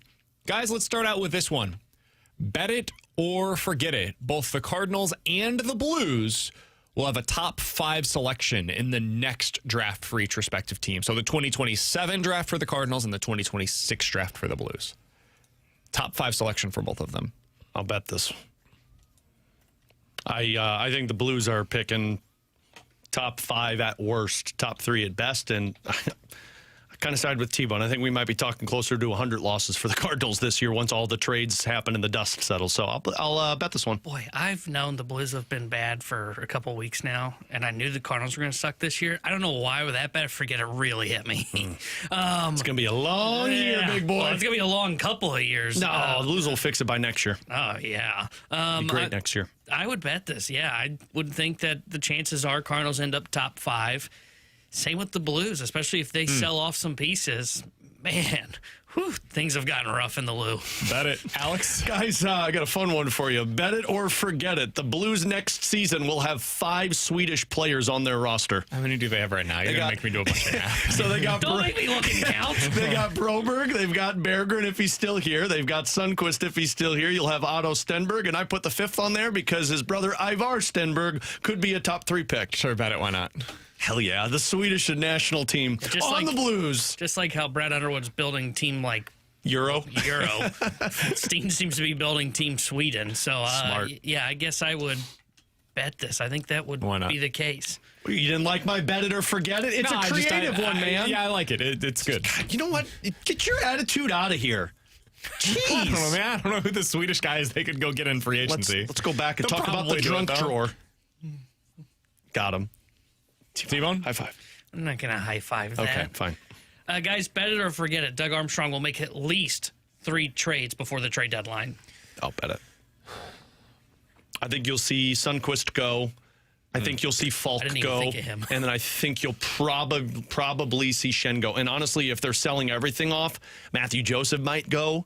And then it comes down to the goaltender. I think that's the other one you're really considering. I think Torpo, yeah, He's potentially. a UFA after the year. Yeah, I don't know. They obviously like his style, but he hasn't lived up to what I think they were hoping for. I think you could see 5 if this thing goes south. Yeah, agreed. Bet it. Yeah, I would bet it too. Would you? I'm curious because I would make this move because I think he's got value on the market. Would you trade Pius Suter? Has no protection, so he can go anywhere. He's got another year, so you get him for 2 playoff runs, and he's not making a ton. Am I trading Shen? That's up. I would say probably yes. Then I'd keep Suter because you're going to have another center. You have no other center depth. Here's kind of my thought process. Play If you can get a Bukestad at Shen, center. either you do Bukestad at center or you do what they did. I mean, we just talked about the claim they just put in. You start your offseason early. Go see if you find another center, a reclamation project that you can bring in and give them third line center. The hard part is, Suter doesn't fit in their timeline either if they're going to tear it down, right? Yeah, 50%, he's $2 million for another team. Like you could get a really good return. If somebody's going to give me a good return, then yeah, I'd consider it. I would say forget it because I think the Blues will look at it as, hey, we need to have another center on this team. Think about who's the player that Toronto traded for last year? Travis Konechny? No, that was not Konechny. It was Scott Lawton. That's what I'm thinking of. Yeah, like why can't Pius Suter get them what Scott Lawton got last year? I think Pius Suter's probably a better player than Scott Lawton. He's a better player. That was an absurd trade by Toronto. Agreed, but people get desperate around the trade Especially deadline, and there are very position. few centers that become available, and he plays the style that should translate. I'm not opposed to anything. I think everything should be on the trail. The trail? I don't know. My mind's blanking on this one. I think the Blues would say we have zero depth at center, and I don't want to overpay on the market. 314-399-9646. That's the Air Comfort Service text line for Bet It or Forget It. We'll get to a couple of these before on the other side. We talked to a Mariners insider, Alex, that will give us the Seattle perspective on the Brendan Donovan sweepstakes. All right, let's start out with this one, guys. Bet it or forget it. The Cardinals signed Dustin May to have an opening day level starter. Forget it. I don't think he's starting opening day for you. I think he looks good in spring. They might start him on opening day. He's not an opening day level starter. I think it's either Dustin May or Matthew Liberatore on opening day. Bet it or forget it from the 314. Otto Stenberg will be up with the Blues the rest of the season. Forget it. By the time they get healthy, they'll probably send Stenberg, unless he dominates, which I don't know if I anticipate. When Snuggerud and Holloway and Kyrou come back, they'll send him back down. I'd forget it too. Bet it or forget it. If a player we consider to be a piece of the core currently on the Blues roster will be gone by the trade deadline, would you consider Shin, Falk, Benner to be parts of the core? Benner, I would. I wouldn't trade. I wouldn't consider Shin or Falk. And I'll say bet it. I don't know if I'd count Benner just because I don't know how he lines up timeline wise. So I would say forget. When I think core, I'm thinking Booch, Thomas, Kyrou, Dvorsky, Snuggerud. And I don't think those guys are traded at the deadline. Neighbors too. Yeah, Neighbors. I think Bennington's in there. I mean, he's the number one goaltender. Your number one goalie's always a part of your core.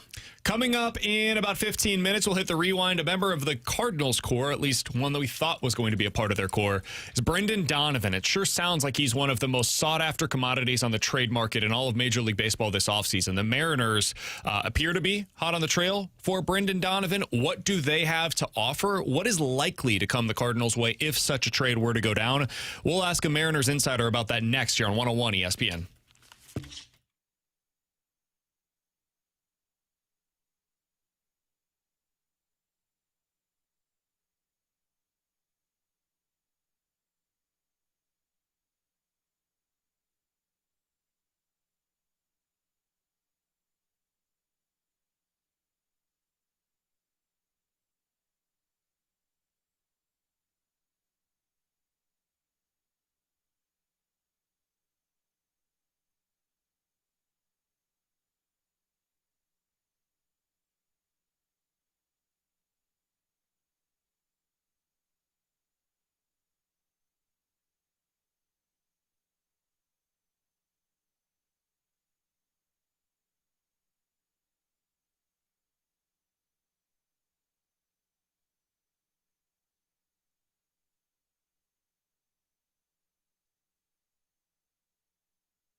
Tanner Hendrickson here with the Sports Center update brought to you by Saliga Heating and Cooling. Blues fell to the Predators last night. They are off today. They'll be back in action tomorrow when they host the Winnipeg Jets. We'll have pregame coverage tomorrow night starting at 6 o'clock with Alex Ferrario, then puck drop at 7 o'clock with Chris Kerber and Joey Vitale. The Sports Center update is brought to you by Saliga Heating and Cooling, a Daikin heating and air conditioning dealer.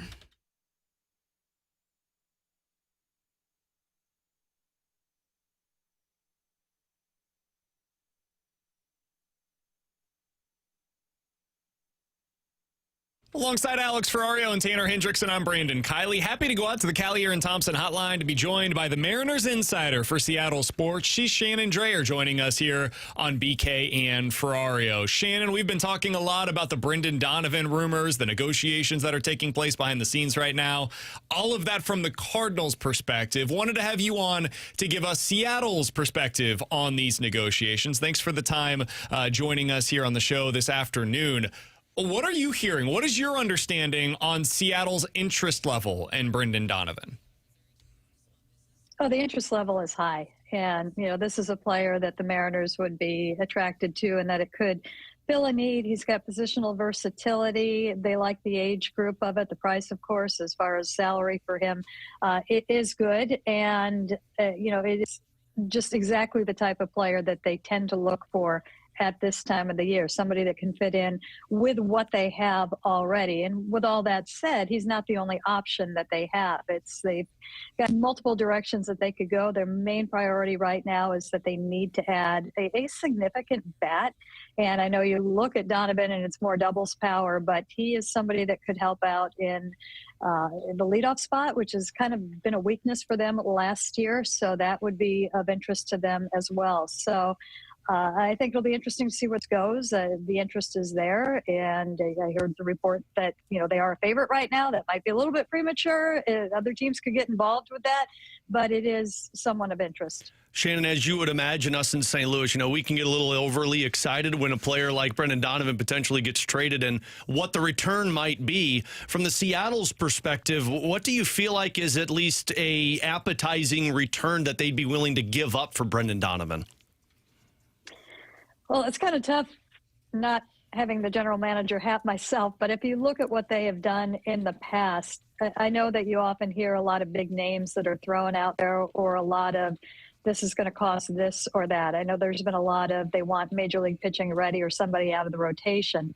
I don't see anybody out of the rotation. I don't see that happening. The Mariners are very averse to trading anybody out of that rotation, and I think if they were to do it, it would either have to be if somebody that's going to bring a little bit more offensively, or it would have to be more of a package deal. They would have to be getting more than just Donovan in that case. So then you go to either the prospects or the Mariners have got a couple of players that they have had up in that 6-7 spot, more of the depth pieces. One of them is Emerson Hancock, who I think we've gotten a good look at, and he has been very good for them and filling in when they've had injuries and they've needed that fifth starter or a fourth starter. And man, they even got down to 3 last year with the injuries that they had. And I'm also kind of curious to see what he could be more in a swing role or out of the pen. They took a little bit of a look at that in September, but not enough. And that was kind of intriguing. His stuff did look different. He did start getting a pitch, but they just didn't let him throw too much in games, which is unfortunate. I think that would have been great to see what is there. Logan Evans is another young pitcher who got a little bit of a cup of coffee due to injuries last year.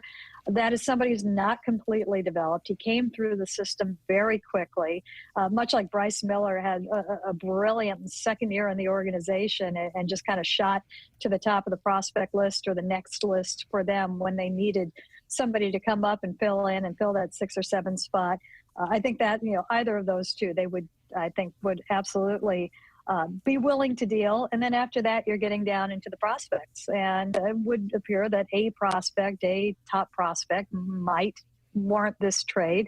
I think they do have some guys that hands off would be part of it. I think your most likely player, and it seems like a player, I don't know if they're active dangling, but you hear his name and the preference that this is the one that they would rather move. And I think it's because he's a little further off than the others.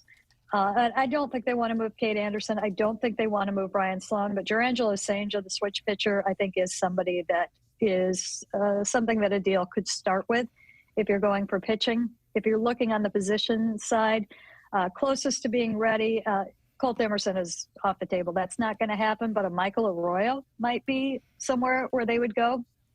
And that would be interesting in that he and Laz Montes were just traveling. They were traveling together through the minors. And when they both hit AA this year, they both hit. He matched Laz Montes almost home run for home run. He's a middle infielder, good pop, good hitter. And they've actually started to put him in the outfield in winter ball because they just don't think they're going to have a lot of room in the middle of the infield coming up. And that's his fastest path to the majors. So he might be an interesting player. Both in versatility, or if you were looking strictly for something at second base, or somebody who can move around the infield and in the outfield. I think that they would probably be your number ones and number twos that the Mariners would be looking at. Shannon Drayer joining us here on 101 ESPN, Mariners insider for Seattle Sports. Shannon, when you look at this from the Mariners' perspective, your president of baseball operations, Jerry Dipoto, is not afraid to make moves. He is somebody that has been hyper-aggressive in the past. I am curious, when you think about their urgency this offseason to add talent, my sense from the Cardinals side of things is that they're going to try to extract as much talent as humanly possible because this is their best chance to get a significant return back.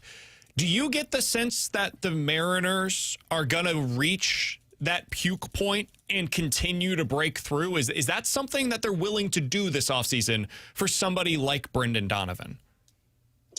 I think that might be something they might be willing to do for somebody like Ketel Marte. Brendan Donovan would probably be a step below that.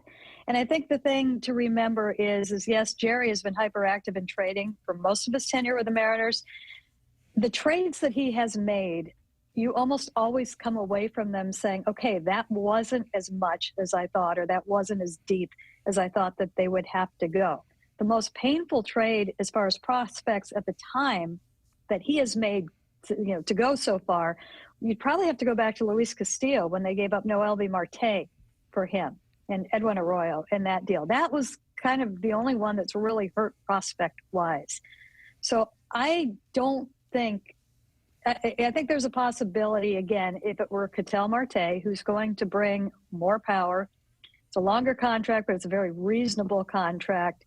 A little bit more established, although I think they're very confident in what Brendan Donovan can do. Both hitters could be, fill that leadoff spot, which is something that is important to them. I think that is something that they would do for him. I think. I'm not 100% sure on that, but they're not going to be the same price tag. And I think it is more likely when you look at the trades, it would be extraordinary to get one of your top 10 or one of the Mariners' top 10 to start with. I think there is a possibility with that, again, thinking that hands are off Anderson or Sloan. Montes could be in that. He could be. I think it could be built around Montes, perhaps. I think at that point, you're looking further down in the minor leagues. So usually lower level prospects that make up these packages. He really has not traded a lot of top prospects at the time. Shannon, Montes is the one that's intrigued me for a little bit since these rumors have started. And I don't know how much you can speak on to this, but do you have a scouting report on this kid in terms of upside potential? He's Superman. Oh, God, I love that. I put out, if you can probably search it on my Twitter page. They had the award winners for the minor leagues up in the last month, late September, at the park. And there's a picture of him standing next to Julio Rodriguez. He's bigger than Julio Rodriguez. And big, good, not bad big, but good big, next to Julio Rodriguez. And when you think about how old he is, he's 20, 21 right now. And some will look at him and say, okay, he's not a great outfielder. Maybe he's projecting as a DH only. He has, his time in the minor leagues, improved his strikeout rate. He has improved hitting against the breaking stuff. There's a lot to work with him in the outfield.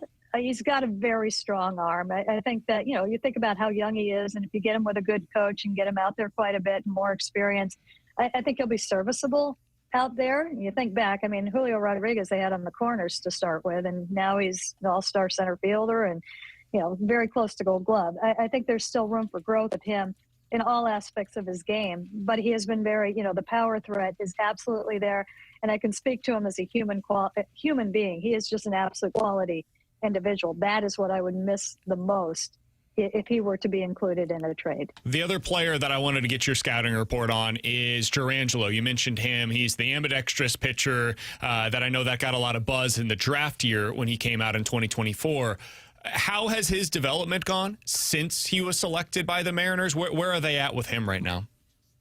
There's a lot going on there, as there would be with a switch pitcher. It was really interesting. I mean, they loved him when they drafted him, and they had some sort of a plan, but it was really a situation where there's no blueprint for it.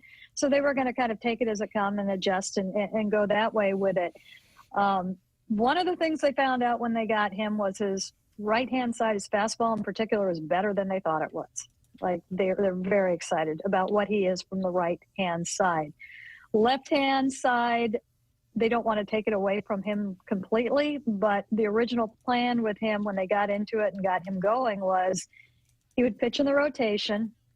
He would pitch as a right-hander in the rotation. He would be allowed to throw to a pocket of lefties maybe once in the game. And then on his throw day, his bullpen day, he would pitch out of the pen. He would be scheduled to pitch an inning on that day, and that would be his bullpen day. That got dropped, I want to say 5 weeks into it. I'm not sure why, and obviously it sounds like an insane, for so much just stuff to try and actually do that. But I think it also got dropped in part because they looked at him and said, you could have a heck of a right-handed pitcher on your hands. Now, all that said, they were still allowing him to find that one pocket when he was making starts, switch to the left side, and pitch as a left-hander.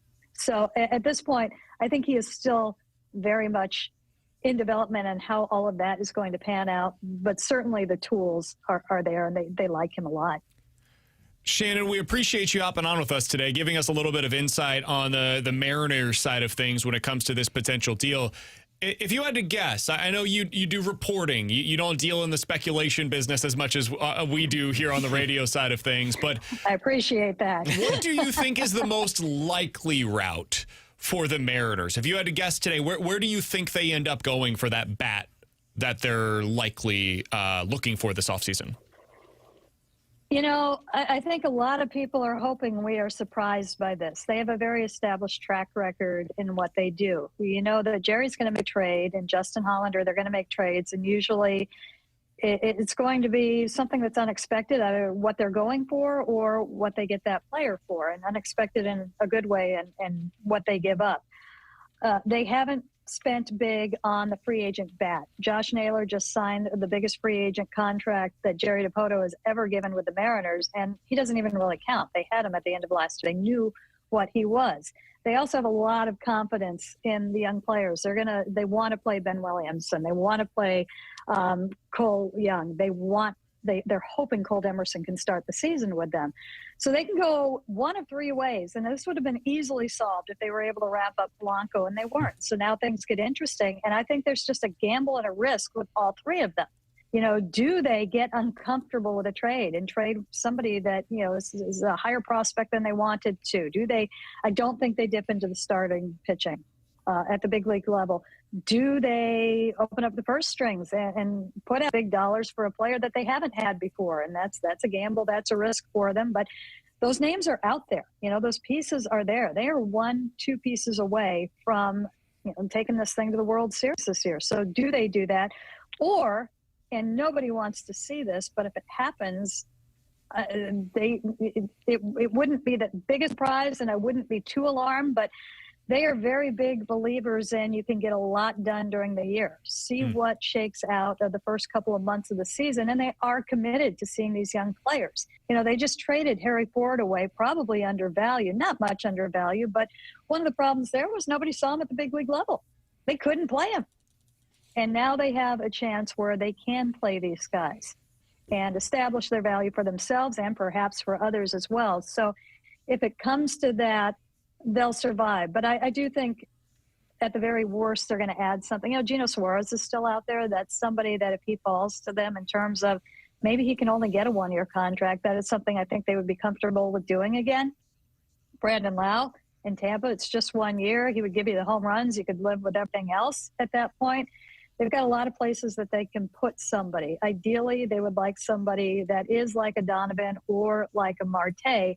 But if not, they have other places they can go. So it's really impossible to really even try and project what they're going to do. I know they want to add from the outside. I know, option number 3 is not their first choice. But it's really hard to tell. Shannon Drayer is the Mariners insider for Seattle Sports. You can check all of her work out there. They're our sister station up in the Seattle area. Shannon, thanks so much for hopping on with us today. We sincerely appreciate the time. Hopefully we'll talk with you again soon if they're able to get something done here. Sounds good, guys. Thanks. Absolutely. And Sharon Drayer, appreciate her time here on BK and Ferrario. Man, that last thing that she said there sounded so familiar, of needing to see some of the young guys. That's always my curiosity with moves like this. The way that they get done is if one side of things that's on the buying side sees urgency. They feel like they need to make this move. It's also important that they have, man, just a plethora of prospects. I mean, the Mariners system is loaded. They have 8 guys in the top 100. She was talking about how they don't want to trade their top prospects. For some systems, that would be a huge problem. And it would just be a complete non-starter for the Brendan Donovan sweepstakes. For them, it's not. Yeah. Like, they could trade Jerangelo, that, I'm so glad she said it, that ambidextrous pitcher. He's number 7 in their system, and he's a top 100 prospect. That would be the number 1 prospects in a lot of systems. Well, and that's why, so she was saying, like, Ketel Marte is the one that they'd likely have to pay a hefty price on. That's why I think Brendan Donovan trade actually could come to fruition. Because they realize, like, look, the free agent market's not great, and we need an upgrade, and we don't want to pay the hefty price of one of our best prospects or one of our Major League Baseball pitchers for Ketel Marte because he is the better player. Well, let's go to Brendan Donovan then, because we're giving up Jerangelo, who isn't high up in our rating systems and further along that Boston doesn't want. And maybe they're going to get, God, I'm like enthralled now with Las Montes. I called him Superman. Like that's the type of stuff to where it's like, yeah, Brendan Donovan makes more sense for us because we're not giving up a hefty price and we're getting better than what this free agent market is. 2 top 100 prospects. You got a top 100 prospects pitcher, top 100 prospects in the outfield. Dude, I want Montes pretty darn good bad. Return for Brendan Donovan, and you've got upside in both of them. Jerangelo, it kind of sounds similar to what they thought Tink Hintz could have been, or what they're still maybe hoping that Tink Hintz could be, because he's 5'11", 200 pounds. He's got a big-time right-handed fastball. Like, that's Tink Hintz, and he's at AA. So maybe you just have 2 of those guys now. And you have the option of, and then you get hopefully one of them works out in the rotation. Maybe the other is a reliever. And then you get a 6'5", 210-pound outfielder. Yeah. Like, I don't care if your defense struggles. We'll fix that for you. I hate to say it, but all I heard when she kept talking about him was, oh, that's Jordan Walker. Dude, I had the exact same thought. Fine. Let's try it again. Superman, cannon of an arm, not very good defensively in the outfield. Let's try it again. The only thing that would have made him sound more like Walker is if she said he couldn't hit a breaking ball. Yep. This guy can. In the Dominican League back in 2022, OPS of 1,000. Oh, my gosh. He got to the minor leagues in 2023, played in rookie ball and A-ball. OPS of 1,000. Got to A-ball and high A-ball in 2024, OPS of 900. This year, spent the season at high A and then at AA, OPS of 860. At high A, 960, and then got to Arkansas for AA. Struggled a little bit more there, had an OPS of 750. Fine, he's 20 years old. Let's do it again. He has succeeded at just about every level that he's ever been at. He's a big lefty bat. Maybe this time it'll work. Yeah, let's go. A cigarette and a sandwich. Alongside Alex and T-Bone on BK. Coming up next, the Rewind here on 101 ESPN.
Tanner Hendrickson here in Missouri. Your moment is finally here because DraftKings Sportsbook, America's top-rated sportsbook app, is now live here in the Show Me State. Now, you can make every game even more exciting with same-game parlays, money lines, props, and more, all from your phone, all safe, secure, and easy to use. And right now, new Missouri customers can bet just $5 and get $300 in bonus bets instantly.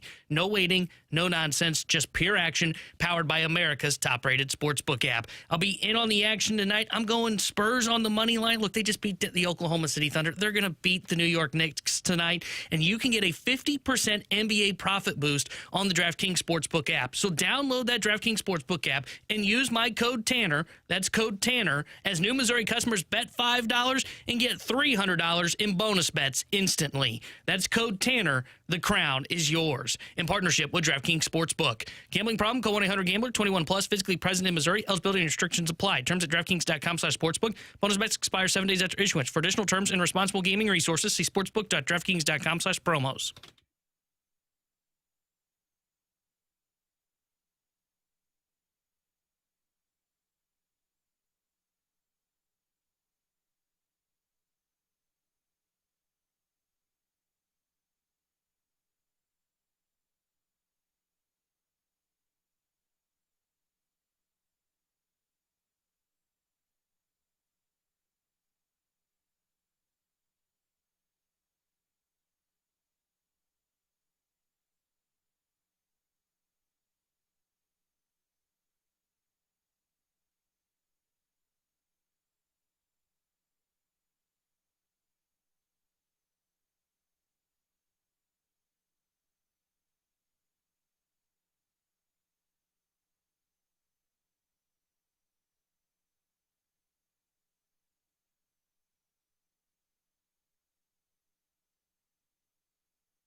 Thought it was a good show today. Alongside Alex and T-Bone, I'm BK. If you guys missed any of it, be sure to check it out on the podcast page, 101ESPN.com, and the free 101ESPN app is where you go to find it. It's all sponsored by Schaefer Door Company. That 101ESPN app, super easy to use. It's free to download, and it's sponsored by Dobbs Tire and Auto Centers. It's 1:56. Your time check brought to you by Clarkson Jewelers, an officially licensed Rolex jeweler. If you missed the show, you missed our conversation about not great for the Blues last night. No, we looked at the positives. And that was Dalibor Dvorsky. Jeremy Rutherford joined the show. He discussed what he learned in his conversation today, his State of the Team address with Doug Armstrong as they were able to meet out there at the Centene Community Ice Center. The Blues made an addition today via a waiver claim. Alex gave you his full thoughts on why he previously thought they should do that and how that waiver claim can fit into their future. We also talked a little bit about Mizzou, some updates from their media availability prior to the Gator Bowl, which T-Bone's not interested in. He says that the matchup is terrible. Not just T-Bone. I disagree with that. You can find all of those thoughts over on the podcast page. Before we get out of here, though, we did just have Alex Shannon Drayer on the show. She's the Mariners insider for Seattle sports. What was your biggest takeaway from our conversation with her and where things stand currently between the Cardinals and the Mariners? I know she was laying out the cautious approach. I actually think after having the conversation with her, it's more likely that this deal gets done with the Cardinals because I don't think the Mariners are going to pay the hefty price for Ketel Marte and the option she laid out in the free agent market. That's not Brendan Donovan. So I'm not here to make Brendan Donovan out to be a superstar, but he's a piece that they will need, and it's a piece that I don't think they're going to have to pay the hefty price to go get a higher-tiered player. Yeah, I'm a little less confident that he's going to Seattle after our conversation with her. I don't think they're going after Marte, but she brought up an interesting one in Brandon Lau of Tampa Bay. That feels like a Mariners move. You go out and get Lau. That way you don't have to give up the hefty price that the Cardinals will be asking for Brendan Donovan. that screams what the Mariners are going to do to me. So I'm a little bit less as confident that he's going to be in Seattle. I'm fascinated to see what Chaim Bloom does here. I think the Mariners make a ton of sense. They've got the pitching depth to be able to give up a guy like Durangelo. If the Cardinals were in the opposite was true, they were trying to get one of these players, they don't have the pitching depth to give up a guy like that. The Mariners do. She mentioned the 5 guys in their rotation plus 2 guys that are on the cusp and had 2 other pitchers that are potentially off limits. That's 9 pitchers in front of Durangelo on their pitching depth chart right now.